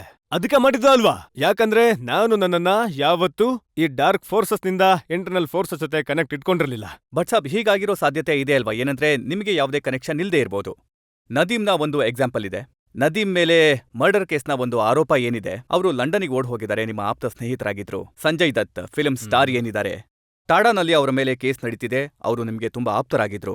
ನಾನು ಯಾವತ್ತೂ ಹೇಳಿಲ್ಲ ಸಂಜಯ್ ದತ್ತನ್ನ ನೀವು ಟ್ರಯಲ್ ಮಾಡ್ಬೇಡಿ ಅಂತ. ನಾನ್ಯಾರು ಹೇಳೋಕೆ? ನನ್ ಮಾತಾರು ಕೇಳ್ತಾರೆ? ನನ್ ಸಂಬಂಧ ಇದೆ ಅವ್ರ ಜೊತೆ, ನನಗೆ ಅವ್ರ ಮೇಲೆ ಪ್ರೀತಿ ಇದೆ.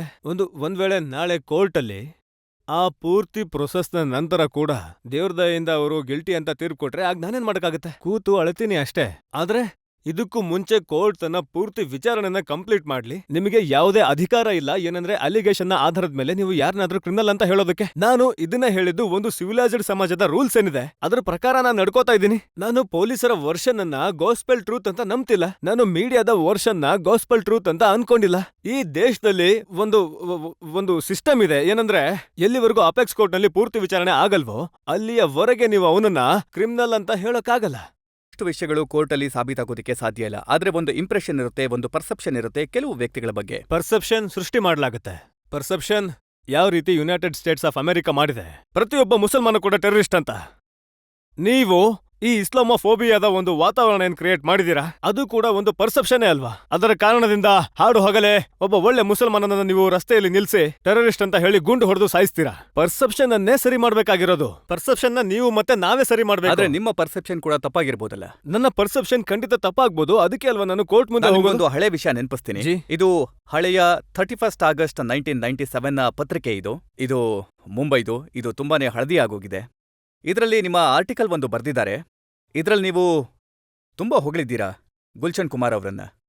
ನೀವ್ ಹೇಳಿದ್ದೀರಾ ಗುಲ್ಶನ್ ಕುಮಾರ್ ಸೆಲ್ಫ್ ಮೇಡ್ ವ್ಯಕ್ತಿಯಾಗಿದ್ರು, ಅವರಿಗೆ ಅಂಡರ್ ವರ್ಲ್ಡ್ ಜೊತೆ ಯಾವುದೇ ಕನೆಕ್ಷನ್ ಇರಲಿಲ್ಲ. ಆದ್ರೆ ಸತ್ಯ ಏನಂದ್ರೆ ಗುಲ್ಶನ್ ಕುಮಾರ್ ಅವರ ಹತ್ಯೆ ಅಂಡರ್ ವರ್ಲ್ಡ್ನ ಕನೆಕ್ಷನ್ ಕಾರಣದಿಂದಾನೇ ಆಯ್ತು.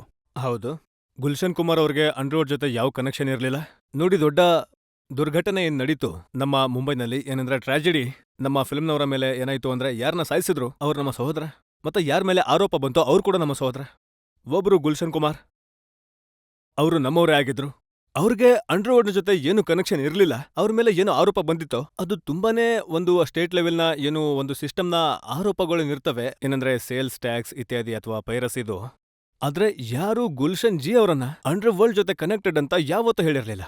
ಅವರ ಶತ್ರು ಕೂಡ ಹೇಳಕ್ ಆಗಲ್ಲ ಏನಂದ್ರೆ ಗುಲ್ಶನ್ ಜಿ ಏನಿದ್ದಾರೆ ಅವರು ಅಂಡರ್ವರ್ಲ್ಡ್ ಜೊತೆ ಕನೆಕ್ಟೆಡ್ ಆಗಿದ್ರು ಅಂತ. ಅವರನ್ನ ಯಾಕೆ ಸಾಯಿಸಿದ್ರು ಅಂತ ಅದು ಎಲ್ರಿಗೂ ಗೊತ್ತು. ಏನಂದ್ರೆ ಅಬು ಸಲೀಂ ಜೊತೆ ಅವರ ಶತ್ರುತ್ವ ಯಾವ ಕಾರಣಕ್ಕಾಗಿತ್ತು ಅಂದ್ರೆ ಅವರು ದುಡ್ಡು ಕೊಡಕ್ ನಿರಾಕರಿಸಿದ್ರು, ಅದಕ್ಕೆ ಅವರನ್ನ ಸಾಯಿಸಿದ್ರು. ಮತ್ತೆ ಅದನ್ನೇ ಉದಾಹರಣೆ ಅಂತ ಇಟ್ಕೊಂಡು ನೀವು ಇಡೀ ಮುಂಬೈನ ಜನರನ್ನ, ಫಿಲ್ಮ್ ಇಂಡಸ್ಟ್ರಿನ ಹೆದರ್ಸಿದ್ರಿ. ಒಂದ್ ವೇಳೆ ನಾವು ಹಾಡಾಗಲೇ ಗುಲ್ಶನ್ ಕುಮಾರ್ ಅವ್ರನ್ನ ಹತ್ಯೆ ಮಾಡ್ತೇವೆ ಅಂದ್ರೆ ನೀವೇ ಲೆಕ್ಕ. ಹತ್ಯೆ ಮಾಡುವ ನಮ್ಮ ಸಾಮರ್ಥ್ಯ ಉಳಿಸುವ ನಿಮ್ಮ ಪೊಲೀಸ್ ಸಾಮರ್ಥ್ಯಕ್ಕಿಂತ ಬಹಳ ಸ್ಟ್ರಾಂಗ್ ಆಗಿದೆ ಮತ್ತೆ ಬೆಟರ್ ಆಗಿದೆ. ಬಟ್ ಸಾಬ್, ಇವತ್ತು ಕೂಡ ಅದೇ ಕೇಸ್ ಆಗಿದೆ. ನಿಮ್ಮೇಲೆ ಗುಂಡ್ ಹಾರಿಸಿ ಫಿಲ್ಮ್ ಇಂಡಸ್ಟ್ರಿನ ಹೆದರ್ಸೋ ಪ್ರಯತ್ನ ನಡೀತಾ ಇದೆ. ಮತ್ತೆ ಫಿಲ್ಮ್ ಇಂಡಸ್ಟ್ರಿಗೆ ಮೆಸೇಜ್ ಕೊಡ್ಲಾಗಿದೆ, ಒಂದು ವೇಳೆ ನೀವು ಹೆದರ್ಕೊಳ್ಳಿಲ್ಲ ಅಂದ್ರೆ ನಿಮ್ಮ ಮೇಲೂ ಕೂಡ ಗುಂಡ್ ಹಾರಿಸ್ತೀವಿ ಅಂತ. ಅರೆ, ಹೆದರ್ಕೊಂಡಿರೋರನ್ನ ಮತ್ತೆ ಏನ್ ಹೆದರ್ಸೋದು? ಅವರು ಮುಂಚೆಯಿಂದಾನೇ ಹೆದರ್ಕೊಂಡಿದ್ದಾರೆ. ಇವಾಗೇನ್ ಹೆದರ್ಸ್ತೀರಾ? ಒದ್ದೆ ಆಗಿರೋ ವ್ಯಕ್ತಿ ಮಳೆಗೆ ಹೆದರಲ್ಲ. ಅವ್ರು ತುಂಬಾ ಒದ್ದೆ ಆಗಿದ್ದಾರೆ, ಈಗ ಹೆದರ್ಕೊಳ್ಳಲ್ಲ ಅವರು. ನಮ್ಮ ಹತ್ರ ಒಂದರ ಮೇಲೊಂದು ಸಾಕ್ಷಿ ಇದೆ ಇದ್ರ ಬಗ್ಗೆ. ಅದು ಗೋವಿಂದ ಆಗಿರ್ಬೋದು ಅಥವಾ ಸಲ್ಮಾನ್ ಖಾನ್ ಆಗಿರ್ಬೋದು. ಇದು ನೋಡಿ, ನಿಮ್ಮದೇ ಶೋನಲ್ಲಿ ಯಾವಾಗ ನೀವು ಗೋವಿಂದ ಅವರ ಎವಿಡೆನ್ಸ್ ಪ್ರೊವೈಡ್ ಮಾಡಿದ್ರು ಆಗ ನಾನು ನನ್ನ ತಪ್ಪನ್ನ ಒಪ್ಕೊಂಡೆ. ಯಾರಾದ್ರೂ ನನಗೆ ಹೇಳಿದ್ರೆ ಏನಂದ್ರೆ ನಿನ್ನ ಸಹೋದರನ ಒಡನಾಟ ಯಾವುದೋ ಗ್ಯಾಂಗ್ಸ್ಟರ್ ಜೊತೆ ಇದೆ ಅಂತ, ನಾನು ಒಪ್ಕೊಳ್ಳಲ್ಲ. ನನ್ನ ಪರ್ಸೆಪ್ಷನ್ ಆಧಾರದ ಮೇಲೆ ಯಾವಾಗ ನೀವು ನನ್ನ ಪರ್ಸೆಪ್ಷನ್ ಅನ್ನ ನನ್ನ ಮುಂದೆ ಲಾಜಿಕಲಿ ಬದಲಾಯಿಸ್ತಿರೋ ಆಗ ನಾನು ಅಷ್ಟು ದಡ್ಡ ಅಲ್ಲ ಏನಂದ್ರೆ ನೋಡಿದ್ರು ನೋಡದೆ ಇರೋ ಹೋಗಿರೋದಕ್ಕೆ. ನಾನು ನಿಮ್ಮ ಶೋನಲ್ಲಿ ನಿಮ್ಮ ಮುಂದೆ ಯಾವಾಗ ನೀವು ಗೋವಿಂದ ಮುಂದೆ ಅವರ ಉದಾಹರಣೆ ನನ್ನ ಮುಂದೆ ಇಟ್ರೋ ಆಗ ನಾನು ಹೇಳ್ದೆ ಏನಂದ್ರೆ ಅವರ ಇರುವಿಕೆ ಆ ಪಾರ್ಟಿಯಲ್ಲಿ ನನಗೆ ಅರ್ಥ ಆಗ್ಲಿಲ್ಲ ಅಂತ. ಬಹಳಷ್ಟು ಜನರನ್ನ ಕರೆಯಲಾಗಿತ್ತು, ಅವ್ರು ಹೋಗಿರ್ಲಿಲ್ಲ, ನೀವಾಗ ಹೋಗಿದ್ರಿ. ಹಾಗಾಗಿ ಅದರ ಮೇಲೆ ಒಂದು ಕ್ವಶನ್ ಮಾರ್ಕ್ ಇತ್ತು. ಅದರಲ್ಲೂ ಕೂಡ ಕ್ರಿಮಿನಲ್ ನೆಕ್ಸಿಸ್ ನೀವು ಪ್ರೂವ್ ಮಾಡೋಕ್ಕಾಗಲ್ಲ. ನೀವು ಹೇಳ್ತಾ ಇರೋದೇನಂದ್ರೆ, ನೀವು ಸರ್ಕಾರಕ್ಕೆ, ಪ್ರಧಾನಮಂತ್ರಿಗಳಿಗೆ, ಮುಖ್ಯಮಂತ್ರಿಗಳಿಗೆ ಪದೇ ಪದೇ ಇದನ್ನೇ ಹೇಳಿದ್ರಿ ಏನಂದ್ರೆ ಮುಂಬೈ ಫಿಲ್ಮ್ ಇಂಡಸ್ಟ್ರಿನಲ್ಲಿ ಈ ತರದ ನೆಕ್ಸಸ್ ಇದೆ ಅಂತ, ಅದಕ್ಕೋಸ್ಕರ ಏನಾದ್ರೂ ಮಾಡ್ಬೇಕು ಅಂತ. ನೀವು ಸುಮ್ನೆ ಮೌನವಾಗಿ. ನಾನ್ ಬಂದು LK ಅಡ್ವಾಣಿ ಸಾಬ್ ಅವರನ್ನ ಭೇಟಿಯಾಗಿ ಹೇಳಿದ್ದೆ ಭರತ್ ಶಾ ಅವರು ಅರೆಸ್ಟ್ ಆದಾಗ, ಅಡ್ವಾಣಿ ಸಾಬ್, ಭರತ್ ಶಾ ವಿರುದ್ಧ ನೀವು ಎಲ್ಲ ವಿಚಾರಣೆಯನ್ನ ಮಾಡಿಸಿ ನಾವು ಬಯಸ್ತೀವಿ ಏನಂದ್ರೆ ಒಂದು ವೈಟ್ ಪೇಪರ್ ಇಶ್ಯೂ ಮಾಡಿ. ಇದರಿಂದ ನಮಗೂ ಫಿಲ್ಮ್ ಇಂಡಸ್ಟ್ರಿಯಲ್ಲಿ ಈ ವಿಷಯದ ಅಂದಾಜು ಸಿಗುತ್ತೆ ಏನಂದ್ರೆ ನಾವು ಯಾರ ಜೊತೆ ಕೂತ್ಕೊಂಡಿದೀವಿ, ಯಾರ ಜೊತೆ ಊಟ ಮಾಡ್ತಿದೀವಿ ಅಂತ. ನಮ್ಮ ಹತ್ರ ಹಾಫ್ ಇನ್ಫಾರ್ಮೇಶನ್ ಇರುತ್ತೆ, ಪೂರ್ತಿ ಇನ್ಫಾರ್ಮೇಶನ್ ಅಂತೂ ನಿಮ್ಮ ಹತ್ರ ಇದೆ. ಅವರು ಪ್ರಾಮಾಣಿಕತೆಯಿಂದ ನನ್ನ ಕಣ್ಣಲ್ಲಿ ಕಣ್ಣಿಟ್ಟು ಹೇಳಿದ್ರು, ಹಿಂದೆ ವಲ್ಲಭಭಾಯ್ ಪಟೇಲ್ ಸಾಬ್ ಅವರ ಫೋಟೋ ಇತ್ತು. ಅವ್ರು ಹೇಳಿದ್ರು, ನಾನ್ ನಿಮಗೆ ಹೇಗೆ ವಿಶ್ವಾಸ ಕೊಡ್ಲಿ, ಯಾವಾಗ ನಿಮ್ಮ ಸ್ಟೇಟ್ನ ದೊಡ್ಡವರು ಯಾರು ತುಂಬಾ ಇಂಪಾರ್ಟೆಂಟ್ ಪೊಸಿಷನ್ನಲ್ಲಿ ಕೂತಿದಾರೋ, ಯಾರ ಕೈಯಲ್ಲಿ ಇಡೀ ಆಡಳಿತದ ಜವಾಬ್ದಾರಿ ಇದೆಯೋ ಅವರು ಖುದ್ದಾಗಿ ಅವ್ರ ಜೊತೆ ಕನೆಕ್ಟೆಡ್ ಆಗಿದ್ದಾರೆ. ಆಗ ನಾನು ಹೇಳ್ದೆ, ಹಾಗಾದ್ರೆ ನಾನು ಹಿಂಸರಿತೀನಿ, ನನ್ನ ಮಕ್ಕಳಿಗೆ ವಿಷ ಕೊಟ್ಬಿಡ್ತೀನಿ ಮತ್ತು ನಾನೇ ಕೈ ಕತ್ತರಿಸ್ಕೊಂಡ್ಬಿಡ್ತೀನಿ. ಈಗ ಇದಕ್ಕಿಂತ ದೊಡ್ಡದು ಮತ್ತೆ ಇದಕ್ಕಿಂತ ಮೇಲೆ ಯಾವ ಆಫೀಸೂ ಇಲ್ಲ. ಅವರು ನಗ್ತಾ ಹೇಳಿದ್ರು, ನೋಡಿ ಕೆಲವೊಂದು ಕಹಿಯಾದ ಸತ್ಯಗಳು ಇರ್ತವೆ, ನೀವು ಅದನ್ನ ಒಪ್ಕೋಬೇಕಾಗತ್ತೆ. ಒಂದ್ ವೇಳೆ ಈ ಕೇಸ್ ಸೆಂಟರ್ನ ಹತ್ರ ಬಂದ್ರೆ, ಭರತ್ ಶಾ ಅವರ ಕೇಸ್, ಆಗ ನಾವು ಸಿಬಿಐನ ಆಕ್ಟಿವೇಟ್ ಮಾಡಿ ಇದ್ರ ಬಗ್ಗೆ ತನಿಖೆ ಮಾಡಿಸ್ಬೋದು. ನಾನು ಪ್ರತಿ ಸ್ಟೇಜ್ನಲ್ಲಿ, ಪ್ರತಿ ಫೇಸ್ನಲ್ಲಿ ಹೋಗಿ ಪ್ರತಿ ಪ್ರೈಮ್ ಮಿನಿಸ್ಟರ್ನ ಹತ್ರ, ಯಾರು ಬೇರೆ ಪೊಲಿಟಿಕಲ್ ಪಾರ್ಟಿ ಇದ್ವೋ ಅವ್ರ ಹತ್ರ ಹೋಗಿ ಹೇಳಿದೀನಿ, ಏನಂದ್ರೆ ಆತಂಕ ಹೆಚ್ಚಾಗ್ತಿದೆ, ಅಂಡರ್ ವರ್ಲ್ಡ್ ನಮ್ಮ ಸಮಾಜದೊಳಗೆ ಪ್ರವೇಶ ಮಾಡಿದೆ, ಅದರ ಟೆಂಟಿಕಲ್ಸ್ ಎಷ್ಟು ಆಳವಾಗಿ ಹೋಗಿದೆ ಅಂದ್ರೆ ನಾಳೆ ನಮಗೆ ಅರ್ಥನೇ ಆಗಲ್ಲ ಸ್ನೇಹಿತ ಯಾರು ಶತ್ರು ಯಾರು ಅಂತ. ಮತ್ತೆ ಅದೇ ಆಯ್ತು, ಇವತ್ತಿನ ದಿನಗಳಲ್ಲಿ ಈ ಪರಿಸ್ಥಿತಿ ಇದೆ, ಏನಂದ್ರೆ ಪೊಲೀಸ್ನಲ್ಲಿ ಯಾರು ಅಂಡರ್ ವರ್ಲ್ಡ್ ಜೊತೆ ಸೇರ್ಕೊಂಡಿದ್ದಾರೆ ಅಂತ ಇದು ಅರ್ಥನೇ ಆಗಲ್ಲ. ಒಂದ್ಸಲ ಒಬ್ಬ ಹೇಳಿಕೆ ಕೊಡ್ತಾನೆ, ಏನಂದ್ರೆ ಈ ಪೊಲೀಸ್ ಆಫೀಸರ್ದು ಅಂಡರ್ ವರ್ಲ್ಡ್ ಜೊತೆ ಕನೆಕ್ಷನ್ ಇದೆ ಅಂತ. ಇನ್ನೊಬ್ಬ ಹೇಳ್ತಾನೆ, ನೀವು ನೋಡಿದ್ರೆ ಫಿಲ್ಮ್ ಇಂಡಸ್ಟ್ರಿ ಬಗ್ಗೆ ಮಾತಾಡ್ತಿದ್ದೀರಾ, ಯಾವ ಸರ್ಕಾರದಿಂದ ಲಾ ಅಂಡ್ ಆರ್ಡರ್ ಎನ್ಫೋರ್ಸ್ ಆಗುತ್ತೋ, ಯಾವ ಇಂಜೆಕ್ಷನ್ ಇಂದ ನೀವು ನನಗೆ ಚಿಕಿತ್ಸೆ ಮಾಡ್ತೀರೋ ಅದೇ ಕಂಟಾಮಿನೇಟೆಡ್ ಆಗಿದೆ, ಅದರಲ್ಲೇ ವಿಷ ಇದೆ, ಆಗ ಚಿಕಿತ್ಸೆ ಹೇಗಾಗುತ್ತೆ? ಮೊದಲು ಆ ಇಂಜೆಕ್ಷನ್ಗೆ ಚಿಕಿತ್ಸೆ ಮಾಡಿ ಯಾವುದನ್ನ ಉಪಯೋಗಿಸಿ ನೀವು ಸಮಾಜನ ಸರಿಯಾದ ದಾರಿಗೆ ತರಬೇಕು ಅನ್ಕೊಂಡಿದ್ದೀರೋ ಅದಕ್ಕೆ. ಭಟ್ ಸಾಬ್, ನೀವು ಯಾವ ದಾರಿಲಿ ಹೋಗ್ತಿದ್ದೀರೋ ಅದ್ರ ಬಗ್ಗೆ ಕೂಡ ನನ್ನ ಹತ್ರ ಆರೋಪಗಳಿವೆ, ಪ್ರಶ್ನೆಗಳಿವೆ. ಆದ್ರೆ ನಾವೀಗ ಒಂದು ಬ್ರೇಕ್ ತಗೋಬೇಕು. ಮತ್ತೆ ಬ್ರೇಕ್ ಮುಗಿಸಿ ವಾಪಸ್ ಬಂದ ಮೇಲೆ ಮಹೇಶ್ ಭಟ್ ಅವರನ್ನ ಕೇಳೋಣ ಅವರ ಗುಣದ ಬಗ್ಗೆ.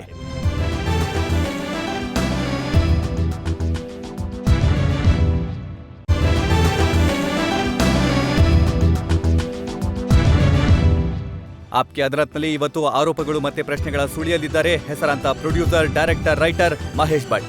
ಆಪ್ಕೆ ಅದಾಲತ್ನಲ್ಲಿ ಮುಂದಿನ ಆರೋಪ ಮಹೇಶ್ ಭಟ್ ಮೇಲೆ. ಆಪ್ಕಿ ಅದಾಲತ್ನಲ್ಲಿ ಪ್ರೊಡ್ಯೂಸರ್ ಡೈರೆಕ್ಟರ್ ಮಹೇಶ್ ಭಟ್ ಮೇಲೆ ಇರುವ ಆರೋಪ, ಇವರು ಸುದ್ದಿಗಳಲ್ಲಿ ಇರೋದಕ್ಕೋಸ್ಕರ ಕಾಂಟ್ರೋವರ್ಸಿ ಸೃಷ್ಟಿಸ್ತಾರೆ ಅಂತ. ಭಟ್ ಸಾಬ್, ನಾನು ನಿಮ್ಗೊಂದು ಲೇಟೆಸ್ಟ್ ಉದಾಹರಣೆ ಕೊಡ್ತೀನಿ. ನಿಮ್ಮ ಮೇಲೆ ಹಲ್ಲೆ ಆಯ್ತು, ಒಬ್ಬ ಹಲ್ಲೆಕೋರ ನಿಮ್ಮ ಆಫೀಸಿಗೆ ಬಂದು ಗುಂಡ್ ಹಾರಿಸೋದ ಗ್ಯಾಂಗ್ಸ್ಟರ್ ಸ್ಪಷ್ಟವಾಗಿ ಹೇಳ್ದ ಏನಂದ್ರೆ ಅವನು ನಿಮ್ಮ ಪ್ರಾಣಕ್ಕೆ ಶತ್ರು ಅಂತ. ಆದ್ರೆ ನೀವು ಸೆಕ್ಯೂರಿಟಿ ತಗೊಳ್ಳೋದಕ್ಕೆ ನಿರಾಕರಿಸಿದ್ರಿ. ಖಂಡಿತ ನಾನು ನಿರಾಕರಿಸ್ದೆ. ನಾನು ಯಾಕೆ ನಿರಾಕರಿಸ್ದೆ ಅಂದ್ರೆ, ನಾನು ಇದನ್ನ ನಂಬ್ತೀನಿ, ಏನಂದ್ರೆ ಒಂದ್ ವೇಳೆ ಸೆಕ್ಯುಲರಿಸಂನ ಹೋರಾಟ ನನ್ನ ಹೋರಾಟ ಆಗಿದ್ರೆ, ನನ್ನ ಪ್ರಾಣ ಉಳಿಸ್ಕೊಳ್ಳೋಕೆ 5,000 ದುಡಿಯುವ ನವಯುವಕನನ್ನ ಅಪಾಯದಲ್ಲಿ ಹಾಕಿ ನನ್ನ ಪ್ರಾಣ ಯಾಕೆ ಉಳಿಸ್ಕೋಬೇಕು? ನನಗನ್ಸಲ್ಲ ಏನಂದ್ರೆ ನನ್ನ ಪ್ರಾಣ ಅಷ್ಟೊಂದು ಸೇಕ್ರೆಡ್ ಮತ್ತೆ ಅಷ್ಟೊಂದು ಇಂಪಾರ್ಟೆಂಟ್ ಆಗಿದ್ಯಾ ಅಂತ. ಏನಂದ್ರೆ ಯಾರಾದ್ರೂ ಅದನ್ನ ಕಾಪಾಡೋಕೆ ತಮ್ಮ ಪ್ರಾಣನೇ ಕೊಡ್ತಾರೆ. ಆದ್ರೆ ಭಟ್ ಸಾಬ್, ಒಂದ್ ವೇಳೆ ದುರದೃಷ್ಟವಶಾತ್ ಏನಾದ್ರೂ ಆಗೋಗ್ಬಿಟ್ರೆ, ಯಾರಾದ್ರೂ ಗುಂಡ್ ಹಾರಿಸ್ಬಿಟ್ರೆ, ನಿಮ್ಗೆ ಏಟ್ ಬಿದ್ರೆ, ಆಗ ಸಂಪೂರ್ಣವಾದ ಆರೋಪ ಪೊಲೀಸ್ ಮೇಲೆ ಬರುತ್ತೆ, ಅವ್ರು ನಿಮ್ಗೆ ಸೆಕ್ಯೂರಿಟಿ ಕೊಡ್ಲಿಲ್ಲ ಅಂತ. ಸರ್, ಅದಕ್ಕೆ ಬಹುಶಃ ನಾನು ಅವ್ರ ಮಾತನ್ನ ತೆಗೆದುಹಾಕಿಲ್ಲ. ಅವರು ಫೈನಲಿ ಇದನ್ನ ಹೇಳಿದ್ರು, ಏನಂದ್ರೆ ನೋಡಿ ನೀವು ಕೇಳ್ತಿಲ್ಲ, ಆದ್ರೆ ನಾವು ನಿಮ್ಗೆ ಸೆಕ್ಯೂರಿಟಿ ಇದಕ್ಕೋಸ್ಕರ ಕೊಡ್ತಿದೀವಿ, ಯಾಕಂದ್ರೆ ಇದು ನಮ್ಮ ಕಾನ್ಸ್ಟಿಟ್ಯೂಷನಲ್ ಡ್ಯೂಟಿ ಆಗಿದೆ. ನಮ್ಮ ಅನಿವಾರ್ಯತೆ ಏನು ಅಂದ್ರೆ, ಒಂದ್ ವೇಳೆ ನಿಮ್ಮ ಕೂದ್ಲಿಗೆ ಏನಾದ್ರೂ ಹಾನಿ ಆದ್ರೆ ಆಗ ನಮ್ಮ ಕೆಲಸ ಹೋಗೋ ಸಾಧ್ಯತೆ ಇರುತ್ತೆ. ಹಾಗಾಗಿ ನೀವು ಹಠ ಮಾಡ್ಬೇಡಿ, ತಗೊಳ್ಳಿ ಅಂದ್ರು. ಅದಕ್ಕೆ ನಾನು ಹೂ ಅಂದೆ. ಸಾಕಷ್ಟು ಸಲ ಜನರಿಗೆ ಅನ್ಸುತ್ತೆ ಎಲ್ಲ ಕೆಲಸಗಳನ್ನ ನೀವು ಒಂದು ಗಿಮಿಕ್ ತರ ಮಾಡ್ತೀರಾ ಅಂತ, ಪಬ್ಲಿಸಿಟಿಗೋಸ್ಕರ ಮಾಡ್ತೀರಾ ಅಂತ. ಪ್ರತಿದಿನ ನ್ಯೂಸ್ ಪೇಪರ್ನ ಫ್ರಂಟ್ ಪೇಜ್ ಅಲ್ಲಿ ಮಹೇಶ್ ಭಟ್ ಅವರ ಸುದ್ದಿ ಈಗ 30 ವರ್ಷಗಳ ಜೀವನ ಏನಿದೆ, ಇದು ಕೇವಲ ಕಾಂಟ್ರವರ್ಸೀಸ್ ಇಂದ ನಡೆಯೋಕೆ ಸಾಧ್ಯ ಇಲ್ಲ. 50ಕ್ಕೂ ಹೆಚ್ಚು ಫಿಲ್ಮ್ಸ್ ಮಾಡಿದೀನಿ, ಅದರ ನೆನಪುಗಳು ಇವತ್ತು ಜನರ ಮನಸ್ಸಿನಲ್ಲಿ ಇವೆ. ಏನಾದ್ರೂ ಮಾಡಿರಲೇಬೇಕಲ್ವಾ? ಕೇವಲ ಬ್ಲಫ್ ಮತ್ತೆ ಬ್ಲಸ್ಟರ್ ಇಂದ 30 ವರ್ಷ ನೀವು ಫಿಲ್ಮ್ ಇಂಡಸ್ಟ್ರಿನಲ್ಲಿ ಇರೋಕ್ಕಾಗಲ್ಲ. ಏನಾದ್ರೂ ಮಾಡ್ಬೇಕಾಗತ್ತೆ, ಏನಾದ್ರೂ ಕೊಡ್ಬೇಕಾಗತ್ತೆ. ಸಮಾಜ ಏನಿದೆ ಅದು ನಿಮ್ಗೆ 1 ಪೈಸೆನೂ ಕೊಡಲ್ಲ, ಎಲ್ಲಿವರೆಗೆ ನೀವು ಅದಕ್ಕೆ 1 ರೂಪಾಯಿ ಕೊಡಲ್ವೋ ಅಲ್ಲಿವರೆಗೆ. ಆದ್ರೆ ಸಮಾಜ ನಿಮ್ಗೆ ಎಲ್ಲವನ್ನ ಕೊಡುತ್ತೆ, ಎಲ್ಲಿವರೆಗೆ ನೀವು ಕಾಂಟ್ರವರ್ಸಿನ ಕ್ರಿಯೇಟ್ ಮಾಡಲ್ವೋ ಅಲ್ಲಿವರೆಗೆ. ಕಾಂಟ್ರವರ್ಸೀಸ್ ಇಂದ ನೀವು ಜನರ ಮನಸ್ಸನ್ನ ಸ್ವಲ್ಪ ಹೊತ್ತು ಆ ಪ್ರಾಡಕ್ಟ್ನ ಕಡೆಗೆ ತಗೊಂಡು ಹೋಗ್ಬೋದು. ಕೊನೆಗೆ ಆ 2.5 ಗಂಟೆ ಏನು ಕತ್ತಲೆ ಇರುತ್ತೆ ಸಿನಿಮಾ ಹಾಲ್ನಲ್ಲಿ, ಅದೇನೆ ನಿಮ್ಮನ್ನ ಇಲ್ಲಿಂದ ಅಲ್ಲಿಗೆ, ಅಂದ್ರೆ ಇಲ್ಲಿಂದ ಅಲ್ಲಿಗೆ ಕರ್ಕೊಂಡು ಹೋಗುತ್ತೆ. ಪ್ರಾಡಕ್ಟ್ನ ಸದ್ದು ಎಲ್ಲಿವರೆಗೆ ವೀಕ್ಷಕರಿಗೆ ತಲುಪಲ್ವೋ ಅದು ಕೂಡ ಇನ್ನೊಬ್ಬ ವೀಕ್ಷಕನ ಬಾಯಿಂದ ನಿಮ್ಮ ಅಂಗಡಿ ನಡೆಯೋಕ್ ಸಾಧ್ಯ ಆಗಲ್ಲ. ಕಾಂಟ್ರವರ್ಸಿಯಿಂದ ಏನೂ ಆಗಲ್ಲ. ಜನರನ್ನ ಕೇಳೋಣ, ಅವರ ಮನಸ್ಸಲ್ಲಿ ಇದ್ರ ಬಗ್ಗೆ ಏನ್ ಪ್ರಶ್ನೆಗಳಿವೆ, ಏನ್ ಆರೋಪಗಳಿವೆ ಅಂತ ಕೇಳಿ. ನೀವು ಲಾಸ್ಟ್ ರೋನಲ್ಲಿ ನೀವೊಂದು ಫಿಲ್ಮ್ ಮಾಡಿದ್ರಿ, ಡ್ಯಾಡಿ, ಮತ್ತೆ ಇತ್ತೀಚಿಗೆ ಯಾವ ಮೂವಿ ಏನ್ ಬಂದಿದ್ಯೋ ಮರ್ಡರ್. ಈ ಸ್ಟ್ಯಾಂಡರ್ಡ್ ಯಾಕೆ ಇಷ್ಟೊಂದು ಡಿಕ್ರೀಸ್ ಆಯ್ತು? ನೀವ್ ಹೇಳ್ತಿದ್ದೀರಾ ಡಿಕ್ರೀಸ್ ಆಯ್ತು ಅಂತ, ಬಾಕ್ಸ್ ಆಫೀಸ್ ಹೇಳ್ತಿದ್ದ ಇನ್ಕ್ರೀಸ್ ಆಯ್ತು ಅಂತ. ಆದ್ರೆ ಇವತ್ತು ನೀವು ಹೇಳ್ತೀರಾ ಏನಂದ್ರೆ ಡ್ಯಾಡಿ ನೋಡ್ಬೇಕು ಅಂತ, ಆದ್ರೆ ವೀಕ್ಷಕರು ನೋಡೋದು ಮರ್ಡರ್ನೇ. ಇದು ಮಾರುಕಟ್ಟೆಯ ವಾಸ್ತವ. ಯಾವಾಗ ಡ್ಯಾಡಿ ಬಂದಿತ್ತೋ ಅದನ್ನ ನಾವು ಬಾಕ್ಸ್ ಆಫೀಸಲ್ಲಿ ರಿಲೀಸ್ ಮಾಡಿದ್ವಿ, ಆಗ ಅದು ಸೂಪರ್ ಫ್ಲಾಪ್ ಆಯ್ತು. ಆದ್ರೆ ಟೆಲಿವಿಷನಲ್ಲಿ ಓಡ್ತು, ಜನರು ಅದನ್ನ ಹೊಗಳಿದ್ರು, ಅದಕ್ಕೆ ಅವಾರ್ಡ್ ಕೊಟ್ರು. ಆದ್ರೆ ಅವರು ನೋಡಕ್ ಹೋಗಿದ್ದು ಮಾತ್ರ ಮರ್ಡರ್. ಯಾವ್ದನ್ನ ಜನ ಬೈತಾರೋ ಆದ್ರೆ ಅದಕ್ಕೆ ಟಿಕೆಟ್ ಖರೀದಿ ಮಾಡ್ತಾರೆ, ಡಿವಿಡಿನೂ ಕೂಡ, ಜೊತೆಗೆ ಮ್ಯೂಸಿಕ್ನ ಇವತ್ತು ಖರೀದಿ ಮಾಡ್ತಿದ್ದಾರೆ. ಇದು ಮಾರುಕಟ್ಟೆಯ ಸತ್ಯ. ಮತ್ತೆ ಹಿಂದೂಸ್ತಾನ ಏನಿದೆ, 1990ಯ ಹಿಂದೂಸ್ತಾನ ಮತ್ತೆ 21st ಸೆಂಚುರಿಯ ಹಿಂದೂಸ್ತಾನ ಏನಿದೆ ಅದು ಬದಲಾಗಿದೆ, ಪ್ರಪಂಚ ಬದಲಾಗಿದೆ. MTV ಚಾನಲ್ ವಿ ಬಂದ್ಮೇಲೆ ನಿಮ್ಮ ಮನೆಗಳಲ್ಲಿ ಬಹಳಷ್ಟು ಬದಲಾವಣೆಗಳಾಗಿವೆ. ಯಾವ ರೀತಿ ನೀವು ಬಟ್ಟೆ ಹಾಕ್ತೀರಾ, ಯಾವ ರೀತಿ ನಮ್ಮ ಹೆಣ್ಮಕ್ಳು ಬಟ್ಟೆ ಹಾಕ್ತಾರೆ, ಈಗ ಜೀವನ ಮಾಡೋ ರೀತಿ ನೀತಿಗಳು ಬದಲಾಗಿವೆ. ಸಮಾಜ ಇದೇ ತರನೇ ಬದಲಾಗೋದು. ಇದನ್ನ ನೀವು ಡಿಟೋರಿಯೇಷನ್ ಅನ್ಕೋತೀರಾ, ಆದ್ರೆ ನನ್ನ ಪ್ರಕಾರ ಅದು ಬಾಕ್ಸ್ ಆಫೀಸ್ನ ಆಧಾರದ ಮೇಲೆ ಮತ್ತೆ ಬ್ರ್ಯಾಂಡ್ನ ಪೊಸಿಷನ್ನ ಆಧಾರದ ಮೇಲೆ ಅದನ್ನ ನಾನು ಒಂದು ಗ್ರೋತ್ ಅಂತ ಅನ್ಕೋತೀನಿ. ಬಟ್ ಸಾಬ್, ನೀವು ಸಮಾಜದ ಬದಲಾವಣೆ ಬಗ್ಗೆ ಮಾತಾಡ್ತಾ ಇದ್ದೀರಾ, ನಮ್ಗನ್ಸತ್ತೆ ನೀವು ಕೂಡ ಬದಲಾಗಿದ್ದೀರಾ ಅಂತ. ನೀವು ಒಳ್ಳೆ ಫಿಲ್ಮ್ಸ್ ಮಾಡ್ತಿದ್ರಿ, ಸಾರಾಂಶ್ ಅಂತದ್ದು. ಆದ್ರೆ ನೀವೀಗ ಮರ್ಡರ್ ಮತ್ತೆ ಜೆಹರ್ ತರದ್ ಮಾಡ್ತಿದ್ದೀರಾ.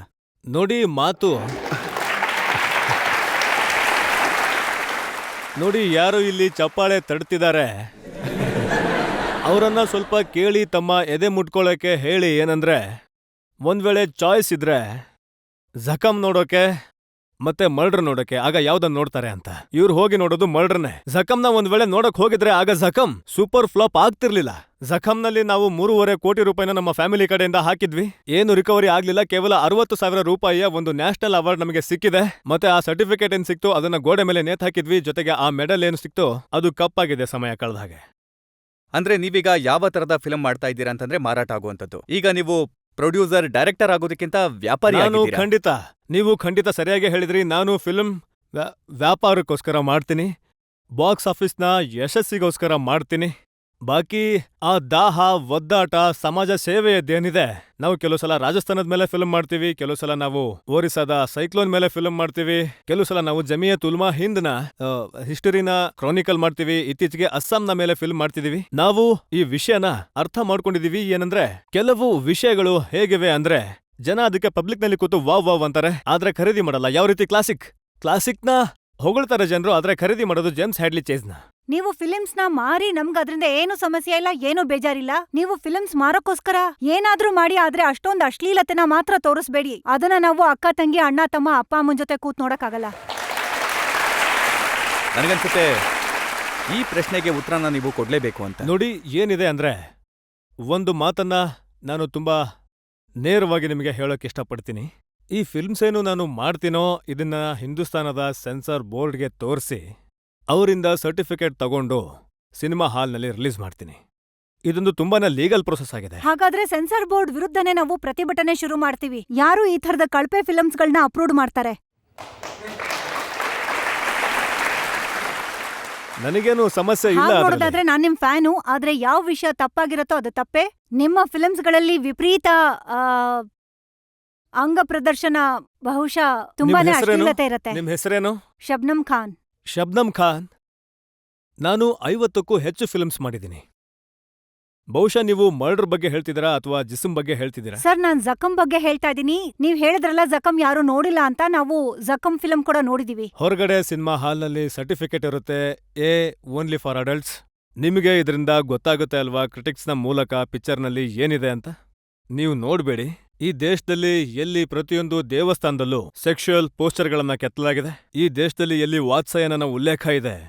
ಈ ಹೋಲಿಯರ್ ದೆನ್ ಹೌ ಆಟಿಟ್ಯೂಡ್ ಜನರನ್ನ ಈ ತರದ ಸಭೆಗಳಲ್ಲಿ ಅವಮಾನ ಮಾಡೋಕೋಸ್ಕರ ಇರುತ್ತೆ. ವೈಯಕ್ತಿಕ ಜೀವನದಲ್ಲಿ ಜನರು ಹೇಗಿರ್ತಾರೆ ಅದು ಅವ್ರಿಗೆ ಮಾತ್ರ ಗೊತ್ತಿರುತ್ತೆ. ನಿಮಗೆ ಈ ರೀತಿಯ ಸಿನಿಮಾ ಇಷ್ಟ ಇಲ್ಲ ಅಂದ್ರೆ ನೀವು ನೋಡ್ಬೇಡಿ. ನಿಮಗೆ ಈ ರೀತಿಯ ಸಿನಿಮಾ ಇಷ್ಟ ಇಲ್ಲ ಅಂದ್ರೆ ನೀವು ನೋಡ್ಬೇಡಿ. ಆದ್ರೆ ಒಂದು ವೇಳೆ ಈ ಹಾಲ್ನಲ್ಲಿ ಒಬ್ಬ ವ್ಯಕ್ತಿ ಇದ್ರು ಇದನ್ನ ನೋಡಕ್ ಇಷ್ಟ ಪಡೋನು, ನಿಮಗೆ ಯಾವುದೇ ಹಕ್ಕಿಲ್ಲ ಆ ವ್ಯಕ್ತಿಯನ್ನ ತಡೆಯೋದಕ್ಕೆ. ಏನಂದ್ರೆ ಇದು ತುಂಬಾ ಅಶ್ಲೀಲವಾದ ಫಿಲ್ಮ್, ನೋಡ್ಬೇಡಿ ಅಂತ. ನಾನು ಕೇವಲ ಆ ಒಬ್ಬ ವ್ಯಕ್ತಿಗೋಸ್ಕರ ಫಿಲ್ಮ್ ಮಾಡ್ತಿದ್ದೀನಿ, ಬಾಕಿ 99 ಜನಕ್ಕೋಸ್ಕರ ಮಾಡ್ತಿಲ್ಲ. ಈ ಹಕ್ಕಾದ್ರೂ ನನಗೆ ಇದೆ ಅಲ್ವಾ? ಬಟ್ ಸಾಬ್, ಒಂದ್ ವೇಳೆ ವಿಷಯ ಇಷ್ಟೇ ಆದ್ರೆ ನೀವ್ ಅಂದ್ಕೊಂಡ್ರೆ ಈ ಫಿಲ್ಮ್ಸ್ ಅಶ್ಲೀಲ ಅಲ್ಲ ಅಂತ, ಹಾಗಾದ್ರೆ ನೀವು ನಿಮ್ಮ ಒಂದು ಫಿಲ್ಮ್ನ ಹೆಸರನ್ನ ಬ್ಲೂ ಫಿಲ್ಮ್ ಅಂತ ಇಟ್ಟಿದ್ರಿ, ಆಮೇಲೆ ಅದನ್ನ ಚೇಂಜ್ ಮಾಡ್ಬಿಟ್ರಿ. ಈಗ ಯಾರು ಕಲಿಯುಗ್ ನೋಡಿದಾರೋ ಅವರು ನನ್ನ ಕಣ್ಣಲ್ಲಿ ಕಣ್ಣಿಟ್ಟು ಹೇಳಿ ಇದರಲ್ಲಿ ಅಶ್ಲೀಲತೆ ಇದೆ ಅಂತ. ಅದರಲ್ಲಿ ಸ್ವಲ್ಪನೂ ಅಶ್ಲೀಲತೆ ಇರಲಿಲ್ಲ. ಯಾಕಂದ್ರೆ ಇನ್ಫ್ಯಾಕ್ಟ್ ಅಶ್ಲೀಲತೆ ಇದ್ದಿದ್ದು ನೀಲೋರ್ ನಿಕ್ಕಿನಲ್ಲಿ. ಅದು ನೀವು ಕೌಟುಂಬಿಕ ಫಿಲ್ಮ್ ಅಂತ ಹೇಳ್ತೀರಾ. ನಿಮ್ಮ ಪರ್ಸೆಪ್ಷನ್ ಆ ಥರ ಆಗೋಗುತ್ತೆ, ಮತ್ತೆ ಆ ಪರ್ಸೆಪ್ಷನ್ನ ಮೀಡಿಯಾ ಮಾಡುತ್ತೆ ನಿಮ್ಗೋಸ್ಕರ. ನೀವು ಎಷ್ಟು ಕುರುಡರಾಗ್ತೀರಾ ಅಂದ್ರೆ, ಅದು ಕಲಿಯುಗ್. ಅದನ್ನ ನಾವು ಮೊದಲು ಬ್ಲೂ ಫಿಲ್ಮ್ ಅಂತ ಇಟ್ಟಿದ್ವಿ. ನಾವ್ ಹೇಳಿದ್ವಿ ಬ್ಲೂ ಫಿಲ್ಮ್ ಟೈಟಲ್ ಇರುತ್ತೆ ಅಂತ. ಆಗ ಕೆಲವು ವೀಕ್ಷಕರಿರ್ತಾರೆ, ಅವರೆಲ್ಲ ಅದನ್ನ ನೋಡಕ್ ಬರಲ್ಲ. ಯಾಕಂದ್ರೆ ಅದು ಪೋರ್ನೋಗ್ರಫಿ ವಿರುದ್ಧದ ಫಿಲ್ಮ್ ಆಗಿತ್ತು. ಅದರಲ್ಲಿ ಒಂದು ಸೆನ್ಸಾರ್ ಸರ್ಟಿಫಿಕೇಟ್ನಲ್ಲಿ ಒಂದು ಕಟ್ ಕೂಡ ಇಲ್ಲ. ಮತ್ತೆ ಆ ಫಿಲ್ಮ್ ಒಂದು ತುಂಬಾನೇ ಮಿಡ್ಲ್ ಕ್ಲಾಸ್ ಸ್ವಚ್ಛ ಫಿಲ್ಮ್ ಆಗಿತ್ತು. ಆದ್ರೆ ನಮಗನ್ನಿಸ್ತು ಏನಂದ್ರೆ ಬ್ಲೂ ಫಿಲ್ಮಿಂದ ರಾಂಗ್ ಸಿಗ್ನಲ್ ಹೋಗುತ್ತೆ ಅಂತ. ಹಾಗಾಗಿ ನಾವು ಟೈಟಲ್ ಚೇಂಜ್ ಮಾಡಿದ್ವಿ. ಈಗ ಈ ಡ್ರೆಸ್ಸಸ್ ಅಂದ್ರೆ ಹಾಕೋತಾರಲ್ಲ ಇತ್ತೀಚಿನ ಹೀರೋಯಿನ್ಗಳು, ಸಣ್ಣ ಮಕ್ಕಳು, ದೊಡ್ಡವರು ಬೇಗ ಇದನ್ನೆಲ್ಲ ಕ್ಯಾಚ್ ಮಾಡ್ಕೋತಾರೆ. ಹಾಗಂದ್ರೆ ಈ ಥರದ ಡ್ರೆಸ್ಸಸ್ ಹಾಕೋದು ಏನು ಸರಿನಾ? ಹೇಗೆ ಅಂದ್ರೆ ಈ ರೀತಿನ? ಇಲ್ಲ, ನಿಮ್ ಆ ಥರ ಫಿಲ್ಮ್ಗಳಲ್ಲಿ ಅಲ್ಲ. ಪೂರ್ತಿ ಬಟ್ಟೆ ಅವ್ರು ಹೇಳ್ತಾ ಇದ್ದಾರೆ ನಿಮ್ಮ ಹಾ. ಫಿಲ್ಮ್ ತುಂಬಾ ಚೆನ್ನಾಗಿರುತ್ತೆ, ಅದ್ರ ಆದ್ರೆ ಬಗ್ಗೆನೇ ಬಟ್ಟೆನ ಸ್ವಲ್ಪ ಹೇಳಿದ್ದು. ಪೂರ್ತಿಯಾಗಿ ಹಾಕ್ತೀವಿ ಹುಡುಗಿರಿಗೆ ಅಂತ. ಒಂದ್ ಸೆಕೆಂಡ್, ಒಂದ್ ವೇಳೆ ಅದನ್ನ ನೀವು ಇಂಡಿಯನ್ ಸ್ಟೈಲ್ನಲ್ಲಿ ಹಾಕ್ಸಿದ್ರೆ ಅದ್ ನಮ್ಗೆ ಚೆನ್ನಾಗ್ ಕಾಣ್ಸಲ್ವಾ? ನಮ್ಮ ಪ್ರಯತ್ನ ಇರುತ್ತೆ ಏನಂದ್ರೆ ನಾವು ಸಲ್ವಾರ್ ಕಮೀಸ್ ಹಾಕ್ಸ್ಬೇಕು ಅಂತ. ಆದ್ರೆ ಹೀರೋಯಿನ್ ನಮ್ಮನ್ನ ನೋಡ್ತಾಳೆ ಏನಂದ್ರೆ, ನೀವೇ ನಮ್ಮನ್ನ ಔಟ್ ಮಾಡ್ಸೋಕೆ ಇಂಟ್ರೆಸ್ಟೆಡ್ ಆಗಿದ್ದೀರಾ? ನಮಗೂ ಆ ಥರದ್ ಬಟ್ಟೆನೆ ಮಾಡಿಸಿ, ಯಾವ್ದನ್ನ ರಾಖಿ ಸಾವಂತ್ ಹಾಕ್ತಾಳೋ ಆ ಥರದ್ದು.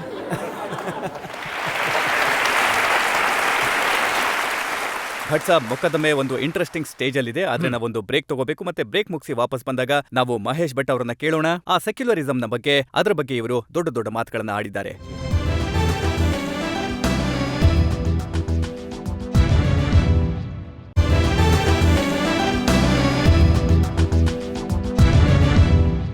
ಆಪ್ಕಿ ಅದಾಲತ್ನಲ್ಲಿ ಇವತ್ತು ನಾವು ಮೊಕದ್ದಮೆ ನಡೆಸ್ತಾ ಇದ್ದೇವೆ ಪ್ರೊಡ್ಯೂಸರ್ ಡೈರೆಕ್ಟರ್ ಮಹೇಶ್ ಭಟ್ ಮೇಲೆ. ಜನರ ಪರವಾಗಿ ಆರೋಪಗಳನ್ನ ಮಾಡ್ತಾ ಇದ್ದೇವೆ, ಮತ್ತೆ ಅವರಿಂದ ಅವರ ಕೆಲಸದ ಬಗ್ಗೆ ಸ್ಪಷ್ಟನೆ ಕೇಳ್ತಾ ಇದ್ದೀವಿ. ಮುಂದಿನ ಆರೋಪ ಮಹೇಶ್ ಭಟ್ ಮೇಲೆ. ಆಪ್ಕಿ ಅದಾಲತ್ನಲ್ಲಿ ಪ್ರೊಡ್ಯೂಸರ್ ಡೈರೆಕ್ಟರ್ ಮಹೇಶ್ ಭಟ್ ಮೇಲೆ ಇರುವ ಆರೋಪ, ಇವರು ಸೆಕ್ಯುಲರಿಸಂ ಹೆಸರಲ್ಲಿ ವ್ಯಾಪಾರ ಮಾಡ್ತಾರೆ ಅಂತ. ಭಟ್ ಸಾಬ್, ಇದು ಸರಿನಾ? ಏನಂದ್ರೆ ನೀವು ಒಂದು ಯಾವ ತರದ ಇಮೇಜ್ ಮಾಡ್ಕೊಳ್ಳೋದಕ್ಕೆ ಇಷ್ಟಪಡ್ತೀರಾ ಅಂದ್ರೆ, ದೇಶದಲ್ಲಿ ನಿಮ್ಮನ್ನ ಮುಸಲ್ಮಾನರ ರಕ್ಷಕ ಅಂತ ಒಪ್ಕೊಳ್ಳಿ ಅಂತ. ಒಂದ್ ವೇಳೆ ಇದು ಸತ್ಯ ಆಗಿದ್ರೆ, ಉದಾಹರಣೆಗೆ ಒಪ್ಕೊಳ್ಳೋಣ ಅಂತ ಅನ್ಕೊಳ್ಳಿ, ಆದ್ರೆ ಇದರಿಂದ ನನ್ಗೆ ಯಾವ ಕ್ಷೇತ್ರದಲ್ಲಿ ಲಾಭ ಆಗ್ತಿದೆ? ಯಾವ ಕುರ್ಚಿ ಮೇಲೆ ಕೂತು ನಾನು ಆಡಳಿತ ಮಾಡ್ತಿದ್ದೀನಿ? ಇದನ್ನೇ ನಾವು ತಿಳ್ಕೊಳ್ಳೋದಕ್ಕೆ ಇಷ್ಟಪಡ್ತೀವಿ. ಏನಂದ್ರೆ ಯಾವ ಕುರ್ಚಿಲಿ ಕುತ್ಕೋಬೇಕು. ಇಲ್ಲ ನೋಡಿ, ಪ್ರತಿ ಕೆಲ್ಸನೂ ವ್ಯಕ್ತಿ ಯಾವ್ದಾದ್ರೂ ಮೋಟಿಗೋಸ್ಕರ ಮಾಡ್ತಾನೆ. ನನಗೆ ಅನಿವಾರ್ಯತೆ ಇದೆ ಏನಂದ್ರೆ ನಾನು ಸೆಕ್ಯುಲರಿಸಂನ ಬಗ್ಗೆ ಮಾತಾಡ್ಬೇಕು ಅಂತ. ಯಾಕಂದ್ರೆ ನನ್ನ ಬಾಲ್ಯ ಒಂದು ಅನ್ಯಾಯದ ಜೊತೆ ಸೇರ್ಕೊಂಡಿದೆ. ನಾನು ಒಂದು ಎಂಥ ಮನೆಯಲ್ಲಿ ಹುಟ್ಟಿದ್ನೋ ಅಲ್ಲಿ ನನ್ನ ತಾಯಿ ಏನಿದ್ರೋ ಅವರು ಈ ಫಂಡಮೆಂಟಲಿಸಂನ ಬಲಿಯಾಗಿದ್ರು. ನಾವು ಯಾವಾಗ ಮೈನಾರಿಟೀಸ್ನ ಬಗ್ಗೆ ಮಾತಾಡ್ತೀವೋ ಆಗ ನಾವು ಹಿಂದೂಸ್ತಾನದ ಸೆಕ್ಯುಲರಿಸಂನ ಬಗ್ಗೆನೂ ಮಾತಾಡ್ತೀವಿ. ಮತ್ ನಾವು ಇದು ಏನಿದೆ, ಇದು ಸಫರಿಂಗ್ ಏನಿದೆ, ನಾವು ಯಾವುದೋ ಪುಸ್ತಕದಲ್ಲಿ ಓದಿ ಅದನ್ನ ಬಾಯ್ಪಾಠ ಮಾಡಿಲ್ಲ. ಅದನ್ನ ಅನುಭವಿಸಿದೀವಿ, ನಾವು ಜೀವನ ಮಾಡಿದೀವಿ. ಮತ್ ನಾವೇನು ಜೀವನ ಮಾಡಿದೀವಿ, ನಾವು ಅದ್ರ ಬಗ್ಗೆನೇ ಮಾತಾಡ್ತಿದ್ದೀವಿ. ಭಟ್ ಸಾಬ್, ನೀವು ಹಿಂದೂಸ್ತಾನದ ಬಗ್ಗೆ ಮಾತಾಡ್ತೀರಾ, ಭಾರತದ ಬಗ್ಗೆ ಮಾತಾಡ್ತೀರಾ, ಆದ್ರೆ ನಿಮ್ಮ ಪ್ರೀತಿ ಏನಿದೆ ಅದನ್ನ ನೀವು ಪಾಕಿಸ್ತಾನಕ್ಕೆ ಹೋಗಿ ವ್ಯಕ್ತಪಡಿಸ್ತೀರಾ. ಪಾಕಿಸ್ತಾನ ಭಯ್ಯ ಒಂದು ಸೌತ್ ಏಷ್ಯನ್ ಕಂಟ್ರಿ ಆಗಿದೆ. ನಮ್ಮ ಹಿರಿಯರು ಯಾರಿದ್ರೋ ಅವ್ರ ಹೆಸರು ಮೋಹನ್ ದಾಸ್ ಕರಮ್ಚಂದ್ ಗಾಂಧಿ. ಅವರು ಹೇಳ್ತಿದ್ರು 6 ತಿಂಗಳು ಹೋಗಿ ಪಾಕಿಸ್ತಾನದಲ್ಲಿ ಇರಬೇಕು ಅಂತ. ಇಷ್ಟಪಡ್ತೀನಿ. ವಿಭಜನೆ ಆಯ್ತಲ್ಲ ಆಗ. ಪಾಕಿಸ್ತಾನದಲ್ಲಿ ಇವತ್ತಿಗೂ ನನ್ನ ತಾಯಿ ಇದ್ದಾರೆ. ನನ್ನ ತಾಯಿ ತೀರ್ಕೊಂಡ ನಂತರ ನನಗೆ ಒಬ್ಬ ತಾಯಿ ಸಿಕ್ಕಿದ್ದಾರೆ. ಈ ಹಮೀದ್ ಹರೂನ್, ಯಾರು ಡೌನ್ನ ಸಿಇಒ ಆಗಿದ್ದಾರೆ, ಅವರ ತಾಯಿ. ಅವರು ನನ್ನನ್ನ ತಮ್ಮ ಮಗ ಅನ್ಕೊಂಡಿದ್ದಾರೆ. ಯಾವಾಗ ನನ್ನ ಮೇಲೆ ಗುಂಡು ಹಾರಿಸ್ಲಾಯ್ತೋ ಅಲ್ಲಿಂದ ಅವರು ಫೋನ್ ಮಾಡಿ ಅಲ್ಲಿ ಪ್ರಾರ್ಥನೆ ಮಾಡ್ತಾರೆ ನನಗೋಸ್ಕರ. ನಾನು ಆ ಟ್ರೈಬಲಿಸಂಗೆ ಸಪೋರ್ಟ್ ಏನು ಮಾಡ್ತಿಲ್ಲ, ಮಾಡಲ್ಲ. ಈ ರೀತಿ ಹೇಳ್ತಾರೆ ಏನಂದ್ರೆ, ಎಲ್ಲಿವರೆಗೆ ನೀವು ಪಾಕಿಸ್ತಾನಕ್ಕೆ ಹೋಗಿ ಬೈಯಲ್ವೋ, ಎಲ್ಲಿವರೆಗೆ ನೀವು ಪಾಕಿಸ್ತಾನನ ನಾಶ ಮಾಡೋ ಮಾತಾಡಲ್ವೋ, ಅಲ್ಲಿವರೆಗೆ ನಾವು ನಿಮ್ಮನ್ನ ಪ್ಯಾಟ್ರಿಯಾಟಿಕ್ ಇಂಡಿಯನ್ ಅಂತ ಒಪ್ಕೊಳ್ಳೋದು. ಆದ್ರೆ ಭಟ್ ಸಾಬ್, ಹಿಂದೂಸ್ತಾನದ ಕಲಾವಿದರಿಗೆ ಪಾಕಿಸ್ತಾನದಲ್ಲಿ ಹೋಗಿ ಪರ್ಫಾರ್ಮ್ ಮಾಡೋದಕ್ಕೆ ಅವಕಾಶನೇ ಇಲ್ಲ. ಅವರು ತಮ್ಮ ಕಾನ್ಸರ್ಟ್ ಮಾಡೋದಕ್ಕಾಗಲ್ಲ, ಶೋಸ್ ಮಾಡೋದಕ್ಕಾಗಲ್ಲ. ಹಾಗಾದ್ರೆ ಇದರ ಅರ್ಥ ಇದು ಆಗ್ಬಿಡುತ್ತಾ ಏನಂದ್ರೆ, ಯಾಕಂದ್ರೆ ಅವರು ಒಂದು ಕೀಳು ಮಟ್ಟದ ಕೆಲಸ ಮಾಡ್ತಿದ್ದಾರೆ ಅಂತ ನಾವು ಕೂಡ ಕೀಳಾಗ್ಬೇಕಾ? ನಾವು ದೊಡ್ಡ ಮನುಷ್ಯರು ಯಾವಾಗ ಆಗ್ತೀವಿ? ಹಾಗಾದ್ರೆ ಒಂದ್ ವೇಳೆ ನಾವು ದೊಡ್ಡವರಾಗಿದ್ರೆ ಆಗ ನಾವು ದೊಡ್ಡವರಾಗಿ ಅವರ ಕೈ ಹಿಡ್ಕೊಂಡು ಆ ದಾರಿಗೆ ಅವರನ್ನ ತರಬೇಕು. ಎಲ್ಲಿ ನಾವು ನಿರೀಕ್ಷೆ ಮಾಡ್ತೀವೋ ಆ ದಾರಿಯಲ್ಲಿ ಅವರು ನಡಿಬೇಕು ಅಂತ. ಅದಕ್ಕೆ ನೀವು ಶೋಯಬ್ ಅಖ್ತರ್ ಅವರನ್ನ ನಿಮ್ಮ ಫಿಲ್ಮ್ಗೆ ಕರ್ಕೊಂಡ್ ಬರ್ಬೇಕು ಅಂತೀರಾ. ಒಮ್ಮೊಮ್ಮೆ ಪಾಕಿಸ್ತಾನಿ ಆಕ್ಟ್ರೆಸ್ ಮೀರಾ ಅವರನ್ನ ಫಿಲ್ಮ್ ಕರ್ಕೊಂಡ್ ಬರ್ಬೇಕು ಅಂತೀರಾ. ಖಂಡಿತ. ಯಾಕಂದ್ರೆ ನನಗನ್ಸುತ್ತೆ ಏನಂದ್ರೆ, ನಮ್ಮ ಪ್ರೈಮ್ ಮಿನಿಸ್ಟರ್ ಮನಮೋಹನ್ ಸಿಂಗ್ ನನಗೆ ಹೇಳಿದ್ದಾರೆ ಏನಂದ್ರೆ, bhaiya, through the performing arts ಸಿನಿಮಾದ ಮೂಲಕ ನೀವು ಸಂಬಂಧಗಳನ್ನ ಒಂದು ಮಾಡಿ ಅಂತ. ಮತ್ತು ನಾನು ಅದನ್ನೇ ಮಾಡ್ತಾ ಇದ್ದೀನಿ. ನನ್ನ ಹಿರಿಯರು ಹೇಳಿದ್ದನ್ನ, ಯಾವ್ದನ್ನ ಅಟಲ್ಜಿ ಹೇಳಿದ್ರು ಏನಂದ್ರೆ, ಭಯ್ಯ ನೋಡಿ, ಇದು ಸೌತ್ ಏಷಿಯನ್ ಯೂನಿಯನ್ ಹೇಗಾಗುತ್ತೆ, ಇದರ ಕಲ್ಪನೆ ಅಂತೂ ನಾವು ಮಾಡ್ತೀವಿ, ಆದ್ರೆ ನಮ್ ನೆಲದಲ್ಲಿ ನಾವು ಅದನ್ನ ಮಾಡೋಕೆ ತಯಾರಿಲ್ಲ. ಈ ರೀತಿ ಆಗೋಕಂತೂ ಸಾಧ್ಯನೇ ಇಲ್ಲ. ಏನಂದ್ರೆ, ಒಂದಿನ ನೀವು ಬೆಳಗ್ಗೆ ಎದ್ದಾಗ ಸಡನ್ಲಿ ಸೌತ್ ಏಷಿಯನ್ ಯೂನಿಯನ್ ಆಗೋಗುತ್ತೆ ಅಂತ. ಇದಕ್ಕೋಸ್ಕರ ಕೆಲಸ ಮಾಡ್ಬೇಕಾಗುತ್ತೆ. ಮತ್ತೆ ಕೆಲಸ ಹೀಗೇನೆ ಆಗೋದು, ಸಂಬಂಧಗಳು ಹೀಗೇನೆ. ಕೆಲಸ ಮಾಡ್ತಾ ಇದ್ದೀರಾ ಅಥವಾ ನಿಮ್ಮ ಫಿಲ್ಮ್ಗೋಸ್ಕರ ಪಾಕಿಸ್ತಾನದಲ್ಲಿ ಮಾರ್ಕೆಟ್ ಹುಡುಕ್ತಾ ಇದ್ದೀರಾ? ಇಲ್ಲ ಜಿ, ಪಾಕಿಸ್ತಾನದಲ್ಲಿ ಮಾರ್ಕೆಟ್ ಇಲ್ಲ. ಪಾಕಿಸ್ತಾನದಲ್ಲಿ ಒಂದ್ ವೇಳೆ ಮಾರ್ಕೆಟ್ ಇದ್ರೆ ಅದು ದೊಡ್ಡ ಸ್ಟಾರ್ಸ್ಗಳ ಫಿಲ್ಮ್ಗಳಿಗಿದೆ. ಅವರು ಕೂಡ ಇಲ್ಲಿನ ಜನರ ಹಾಗೇನೆ ದೊಡ್ಡ ಸ್ಟಾರ್ ಕಾಸ್ಟ್ ನಲ್ಲಿ ಇಂಟ್ರೆಸ್ಟೆಡ್ ಇದ್ದಾರೆ. ಮತ್ತೆ ಆ ದೆಹಲಿ ತುಂಬಾನೇ ದೂರ ಇದೆ. ಪಾಕಿಸ್ತಾನ ತುಂಬಾನೇ ಕೆಲಾಬಿರೇಟೆಡ್ ವೇ ನಲ್ಲಿ ತನ್ನ ಬಾಗಿಲುಗಳನ್ನ ತೆರೆಯುತ್ತೆ ಹಿಂದೂಸ್ತಾನಿ ಸಿನಿಮಾಗೋಸ್ಕರ. ಆದ್ರೆ ಹೌದು, ನನಗೋಸ್ಕರ ಪಾಕಿಸ್ತಾನಿ ಟ್ಯಾಲೆಂಟ್ ಅಲ್ಲಿಂದ ಇವತ್ತಿನ ದಿನದಲ್ಲಿ ಏನು ಅವೈಲಬಲ್ ಇದೆ ಅದರಿಂದ ಇಲ್ಲಿನ ಫಿಲ್ಮ್ ಇಂಡಸ್ಟ್ರಿಗೆ ತುಂಬಾ ಲಾಭ ಆಗ್ತಿದೆ. ಅಲ್ಲಿನ ಮ್ಯೂಸಿಕ್ ನ ನಾವು ತಂದ್ವಿ, ಮರ್ಡರ್ನ ನೋಡಿ, ಝೆಹರ್ ನೋಡಿ, ಹಾಗೆ ಇತ್ತೀಚೆಗೆ ಬಂದ ನಮ್ಮ ಗ್ಯಾಂಗ್ಸ್ಟರ್ ನೋಡಿ. ಆ ಎಲ್ಲ ಟ್ಯಾಲೆಂಟ್ನ ನಾವು ಪಾಕಿಸ್ತಾನದಿಂದ ತಂದಿದ್ದೀವೋ ಅದರ ಹಾಡುಗಳನ್ನ ಮಾಡಿದ್ದೀವಿ. ಮತ್ತೆ ಆ ಹಾಡನ್ನ ನಾವು ರೀಇನ್ವೆಂಟ್ ಮಾಡಿ ಪ್ರೆಸೆಂಟ್ ಮಾಡಿದ್ವಿ. ನಮ್ಮ ಮ್ಯೂಸಿಕ್ ಇಂಡಸ್ಟ್ರಿಯ ಒಂದು ಫ್ಲೋರಿಶಿಂಗ್ ಬಿಸ್ನೆಸ್. ಅದಕ್ಕೋಸ್ಕರ ನೀವು ಪಾಕಿಸ್ತಾನದ ಆರ್ಟಿಸ್ಟ್ಗಳನ್ನ ಇಲ್ಲಿ ಕರ್ಕೊಂಡು ಬರ್ತೀರಾ, ಅವರಿಗೆ ಸಹಾಯ ಮಾಡ್ತೀರಾ, ಸ್ಟಾರ್ ಮಾಡ್ತೀರಾ. ಅದರಿಂದ ನಿಮ್ಮ ಸೆಕ್ಯುಲರಿಸಂನ ಅಜೆಂಡಾ ಏನಿದೆ ಅದಕ್ಕೆ ಶಕ್ತಿ ಸಿಗ್ಲಿ ಅಂತ. ಇಲ್ಲ, ವ್ಯಾಪಾರ ಕೂಡ ನಡೆಯುತ್ತೆ. ಮತ್ತೆ ಸೆಕ್ಯುಲರಿಸಂನ ಅಜೆಂಡಾ ಬೈಗುಳ ಯಾವಾಗಾಯ್ತು? ಇದು ನನಗೆ ಅರ್ಥನೇ ಆಗ್ತಿಲ್ಲ. ಏನಂದ್ರೆ ಗಾಂಧಿಯವರ ವ್ಯಕ್ತಿತ್ವದ ಮೇಲೆ ಹಲ್ಲೆ ಮಾಡೋದು ದೇಶಭಕ್ತಿಯ ಸಂಕೇತ ಯಾವಾಗಾಯ್ತು? ನಿಮ್ಮ ವಿರೋಧಿಗಳೇನಿದ್ದಾರೆ ಅವರದನ್ನ ಸೂಡೋ ಸೆಕ್ಯುಲರಿಸಂ ಅಂತಾರೆ. ಒಂದು ಶೇರ್ ಇದೆ ಸಾಬ್, ಅದಕ್ಕೆ ನಾನು ಉತ್ತರ ಕೊಡ್ತೀನಿ. ಬಹುಶಃ ಸ್ವಲ್ಪ ವಾತಾವರಣ ಬದಲಾಗ್ಬೋದು. ಏನಂದ್ರೆ कि क्यों अपनी तरह जीने का अंदाज छोड़ दें, क्या है हमारे पास इस अंदाज के सिवा? ಕೇವಲ ಈ ಶೈಲಿ ಮಾತ್ರ ಇರೋದು ನಮ್ಮ ಹತ್ರ. ನಮ್ಮ ಶೈಲಿಯನ್ನ ನಾವು ಬಿಡಲ್ಲ. ನೀವು ನಮ್ಮನ್ನ ನಿಮ್ಮ ಮನೆಯ ಹೊಸ್ತಿಲಲ್ಲಿ ನಿಲ್ಲಿಸಿ ಅಥವಾ ನಿಲ್ಲಿಸದೇ ಇರಿ, ಅದು ನಿಮ್ಮಿಷ್ಟ. ಇದು ನಮ್ಮ ಶೈಲಿ. 57 ಇಯರ್ಸ್ ನಾವು ಬದುಕಿದ್ದೀವಿ. ನಾವು ನಮ್ಮದ ಷರತ್ತುಗಳ ಜೊತೆ ಜೀವನ ಮಾಡ್ತಿದ್ದೀವಿ. ನಮಗೆ ನಿಮ್ಮಿಂದ ಏನೂ ಬೇಡ. ನಾವು ನಾಟ್ಯ, ಹಾಡು, ಪಿಕ್ಚರ್ಗಳನ್ನ ಮಾಡಿ ನಮ್ಮ ಊಟ ಸಂಪಾದನೆ ಮಾಡ್ತೀವಿ.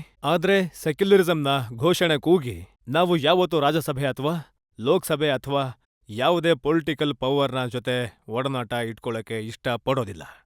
ನೀವು ಇದನ್ನ ಜನರ ಮುಂದೆ ಜನರನ್ನ ಸಾಕ್ಷಿಯಾಗಿ ಇಟ್ಕೊಂಡು ಹೇಳ್ತಿದ್ದೀರಾ ಏನಂದ್ರೆ ನೀವು ಇದೆಲ್ಲರ ಉಪಯೋಗನ ಯಾವುದೇ ರಾಜಕೀಯ ಜೀವನಕ್ಕೋಸ್ಕರ ಮಾಡಲ್ಲ ಅಂತ. ಯಾವ ದಿನ ಮಾಡ್ತೀನೋ ನನ್ನ ಬೋಳುತಲೆ ಮತ್ತು ನಿಮ್ಮ ಶೂಸ್.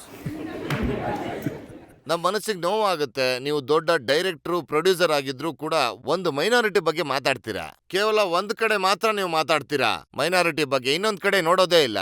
ಕಾಶ್ಮೀರದಲ್ಲಿ ಕಾಶ್ಮೀರಿ ಪಂಡಿತರ ಜೊತೆ ಎಂತ ಕೆಟ್ಟ ಪರಿಸ್ಥಿತಿ ಆಗಿದೆ. ಅವರ ತಂಗಿರು, ಹೆಣ್ಮಕ್ಳು, ಸೊಸೆಂದ್ರು ಎಷ್ಟು ಕಷ್ಟ ಅನುಭವಿಸಿದ್ದಾರೆ, ಅದ್ರ ಬಗ್ಗೆ ನೀವು ಮಾತಾಡಲ್ಲ. ಅದೇ ರೀತಿ ಪಾಕಿಸ್ತಾನದಲ್ಲಿ ಒಬ್ಬ ವ್ಯಕ್ತಿ ಇದ್ದ, ಅವನ ಮೇಲೆ ಹಲ್ಲೆ ಆಗಿದೆ, ಅದ್ರ ಬಗ್ಗೆ ಮಾತಾಡೋದಿಲ್ಲ. ಆದ್ರೆ ನೀವು ಮೈನಾರಿಟಿಲಿ ಒಂದೇ ಕಡೆ ಮಾತ್ರ ಮಾತಾಡ್ತೀರಾ. ಈ ತರ ಯಾಕೆ ನೋಡ್ತೀರಾ ನೀವು? ಬೇಜಾರಾಗುತ್ತೆ ನಿಮ್ಮಂತ ಮಹಾನ್ ವ್ಯಕ್ತಿಗಳು ಈ ರೀತಿ ಮೈನಾರಿಟಿನ ಉಪಯೋಗಿಸ್ತಾ ಇರೋದು ನೋಡಿ. ನೀವು ಪ್ರಶ್ನೆ ಕೇಳಿದ್ರಿ, ಹಾಜಿ. ಮತ್ ನೀವು ಜಡ್ಜ್ಮೆಂಟ್ ಕೂಡ ಕೊಟ್ಬಿಟ್ರಿ. ಜಡ್ಜ್ಮೆಂಟ್ ನಾನೆಲ್ಲ ಇಲ್ಲ ಇಲ್ಲ, ನೀವು ನನಗೆ ಮಾತಾಡೋಕೆ ಬಿಡ್ಲಿಲ್ಲ. ಸರಿ ಹೇಳಿ ನೀವು. ನೀವು ಶುರು ಮಾಡಿದ್ರಿ. ಸರಿ ಹೇಳಿ. ನಿಮ್ಮ ತಲೆಯಲ್ಲಿ ಒಂದು ಜಡ್ಜ್ಮೆಂಟ್ ಆಲ್ರೆಡಿ ಇದೆ. ಇಲ್ಲ, ನೀವ್ ಹೇಳಿ. ನಿಮಗೆ ಯಾರು ಹೇಳಿದ್ರು ಏನಂದ್ರೆ ಕಾನೂನು ಕಾಶ್ಮೀರದ ಕಾಸ್ಗೋಸ್ಕರ ನಾವು ಧ್ವನಿ ಎತ್ತಿಲ್ಲ ಅಂತ? ನಾನು ಒಬ್ಬನೇ ಒಬ್ಬ ವ್ಯಕ್ತಿ. ಶುರುವಿಂದ ಯಾವಾಗ ಕಾಶ್ಮೀರ ಪಂಡಿತರ ಇಶ್ಯೂ ಆಯ್ತೋ ಅವಾಗಿಂದ ಇಲ್ಲಿವರೆಗೆ ನಾನು ಧ್ವನಿ ಎತ್ತುತ್ತಾ ಇದ್ದೀನಿ. ನಿಮಗೆ ಯಾರು ಹೇಳಿದ್ದು ಏನಂದ್ರೆ ಪಾಕಿಸ್ತಾನದಲ್ಲಿ ದೇವಸ್ಥಾನಗಳನ್ನ ಒಡಿತಿದ್ದಾರೆ ಅಂತ? ಅದ್ರ ಬಗ್ಗೆ ನಾನು ಪಾಕಿಸ್ತಾನದಲ್ಲಿ ಏನು ನಮ್ಮ ಸ್ನೇಹಿತರಿದ್ದಾರೆ, ಅಲ್ಲಿನ ಮೀಡಿಯಾದ ವ್ಯಕ್ತಿಗಳೇನಿದ್ದಾರೆ, ಅವರಿಗೆ ಪತ್ರ ಬರ್ದಿಲ್ಲ ಅಂತ, ಅವ್ರಿಗೆ ಹೇಳಿಲ್ಲ ಅಂತ, ಅವ್ರ ವಿರುದ್ಧ ಧ್ವನಿ ಎತ್ತಿಲ್ಲ ಅಂತ, ನಾವು ಈ ಎಂಬರಾಸ್ಮೆಂಟ್ ಇಂದ ಬಚಾವಾಗೋಣ ಅಂತ ಏನು ಪ್ರತಿಯೊಂದು ವಿಷಯನೂ ನಾವು ಮಾಡಿದಾಗ ನಿಮ್ಗೆ ಪ್ರೆಸ್ ರಿಲೀಸ್ ಮೂಲಕ ಹೇಳ್ಬೇಕಾ? ಒಂದ್ ವೇಳೆ ನಾವು ಆ ರೀತಿ ಮಾಡಿದ್ರೆ ಇವರು ಆರೋಪ ಮಾಡ್ತಾರೆ ನೀವು ಪಬ್ಲಿಸಿಟಿಗೋಸ್ಕರ ಇದನ್ನ ಮಾಡ್ತಾ ಇದ್ದೀರಾ ಅಂತ. ನಾವೇನಾದ್ರೂ ಮಾಡಿದ್ರೆ ಅವರು ಹೇಳ್ತಾರೆ ಪಬ್ಲಿಸಿಟಿ ಮಾಡ್ತಾರೆ ಅಂತ. ಯಾವಾಗ ನಾವು ಮಾಡಿದ್ರು ಕೂಡ ಹೇಳಲ್ವೋ, ಅವಾಗ ನೀವ್ ಹೇಳ್ತಾರ ಮಾಡಲ್ಲ ಅಂತ. ಏನ್ ಮಾಡ್ಬೇಕು ನಾವು? ಸತ್ತೋಗ್ಬೇಕಾ? ಆ ರೀತಿ ನಾನು ಹೇಳಿಲ್ಲ ನೀವು ಸಾಯ್ಬೇಕು ಅಂತ. ಏನ್ ಮಾಡ್ಬೇಕಾಗಾದ್ರೆ? ಯಾವಾಗ ನಾನ್ ಮಾಡ್ತೀನೋ ಆಗ ಇವ್ರು ಹೇಳ್ತಾರೆ ಪಬ್ಲಿಸಿಟಿಗೋಸ್ಕರ ಮಾಡ್ತಾರೆ ಅಂತ. ಮತ್ ಯಾವಾಗ ನಾನ್ ಬಚ್ಚಿಡ್ತೀನೋ ಆಗ ನೀವ್ ಹೇಳ್ತೀರಾ ಏನು ಮಾಡಲ್ಲ ಅಂತ. ಮತ್ತೇನ್ ಮಾಡೋಣ ಭಾಯ್? ಸ್ವಲ್ಪ ನಮಗೂ ಹೇಳಿ. ಎಲ್ಲಿಯವರೆಗೆ ನಾವು ನಿಂತ್ಕೊಂಡು ಪ್ರತಿ ಹೆಜ್ಜೆಯಲ್ಲೂ ಜೀವನದ ಸ್ಪಷ್ಟನೆ ಕೊಡ್ತಾನೆ ಇರ್ಬೇಕು. ಝಕ ಮಾಡಿದ್ರೆ ಅದು ಓಡಲ್ಲ, ಮರ್ಡರ್ ಮಾಡಿದ್ರೆ ಇವರು ಶೂ ಎಸೆತಾರೆ. ಏನ್ ಮಾಡ್ಬೇಕು ಹಾಗಾದ್ರೆ? ನೀವೇ ಹೇಳಿ. ಹಾ ಸರ್, ನೀವೇ ಹೇಳಿ. ಈಗ ನಾನು ನಿಮ್ಮನ್ ಕೇಳ್ತಾ ಇದ್ದೀನಿ. ಜಖಂ ನೋಡಕ್ಕೆ ಹೋಗಲ್ಲ, ಮರ್ಡರ್ ಮಾಡಿದ್ರೆ ಹೀಗೆ ಪಾರ್ಟಿಯಲ್ಲಿ ನಿಂತ್ಕೊಂಡು ಅವಮಾನ ಮಾಡ್ತೀರಾ. ಏನ್ ಮಾಡ್ಬೇಕು ಹಾಗಾದ್ರೆ? ಮತ್ತೇನಾದ್ರೂ ಬೇರೆ ಮಾಡಿದ್ರೆ ಇವ್ರು ಹೇಳ್ತಾರೆ ಪಬ್ಲಿಸಿಟಿಗೋಸ್ಕರ ಮಾಡ್ತಿದ್ದೀರಾ ಅಂತ. ಬಟ್ ಸಾಬ್, ನನಗನ್ಸುತ್ತೆ ನೀವು ಎಲ್ಲಾ ಕಡೆಯಿಂದ ಸಂಕಷ್ಟದಲ್ಲಿದ್ದೀರಾ ಅಂತ. ಅರೆ, ಇದಕ್ಕಿಂತ ಅದೇ ಮೇಲೂ ಏನಂದ್ರೆ ಆ ರವಿ ಪೂಜಾರಿ ಗುಂಡು ಹೊಡಿಲಿ. ಹಟ್! ನೀವಾದ್ರೂ ನನ್ಗೆ ಸಾಥ್ ಕೊಡ್ತೀರಾ ಅನ್ಕೊಂಡಿದ್ದೆ, ಬಿಡಿ ನೀವು ಸಾಥ್ ಕೊಡಲ್ಲ. ಹಟ್! ನಾವು ಒಂಟಿಯಾಗೆ ಹೊರಟಿದ್ವಿ, ಒಂಟಿಯಾಗೆ ನಡೀತೀವಿ. ನಿಮ್ಮ ಎಂಡೋರ್ಸ್ಮೆಂಟ್ ನಾನು ಕೇಳಲ್ಲ. ಬಟ್ ಸಾಬ್, ನಾವು ಜನರ ಪರವಾಗಿ ಆರೋಪಗಳನ್ನು ಮಾಡಿದ್ವಿ, ಸ್ಪಷ್ಟನೆ ಕೇಳಿದ್ವಿ. ನಾವು ಒಂದು ಬ್ರೇಕ್ ತಗೊಳ್ಳೋಣ, ಮತ್ತೆ ಬ್ರೇಕ್ ಆದ್ಮೇಲೆ ನೋಡೋಣ ಆಪ್ಕೆ ಅದಾಲತ್ನಲ್ಲಿ ಇವತ್ತಿನ ಮೊಕದ್ದಮೆಯ ಮೇಲೆ ಜನತಾ ಜಡ್ಜ್ ಜಾವೇದ್ ನಖ್ವಿ ಅವರ ತೀರ್ಪನ್ನ.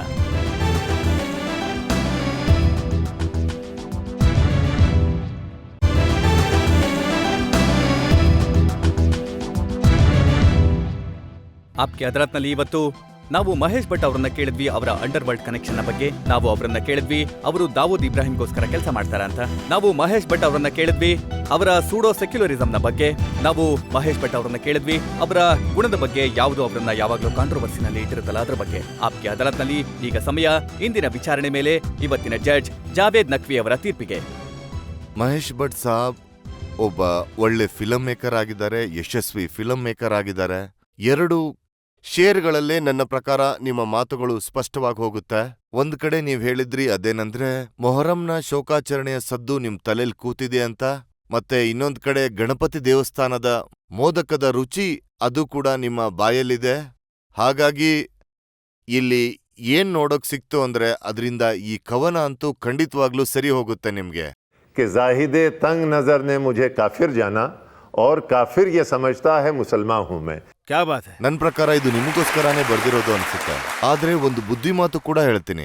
ಜೊತೆಗೆ ಈ ಅದಾಲತ್ ಬಯಸುತ್ತೆ ಏನಂದ್ರೆ ನೀವ್ ಈ ಬುದ್ಧಿಮಾತನ್ನ ಗಮನ ಇಟ್ಟು ನೋಡ್ಬೇಕು. ನೀವ್ ಹೇಳಿದ್ರಿ ಅಂಡರ್ ವರ್ಲ್ಡ್ ಜೊತೆ ನಿಮ್ಗೆ ಯಾವುದೇ ಸಂಬಂಧ ಇಲ್ಲ ಅಂತ. ಆದ್ರೆ ಅಂಡರ್ ವರ್ಲ್ಡ್ ನ ವಕೀಲರ ಜೊತೆ ಒಂದಿಷ್ಟು ಒಲುವಂತೂ ಖಂಡಿತ ಇದೆ. ಅದು ಸಾಬೀತಾಗುತ್ತೆ ಇಲ್ಲಿ.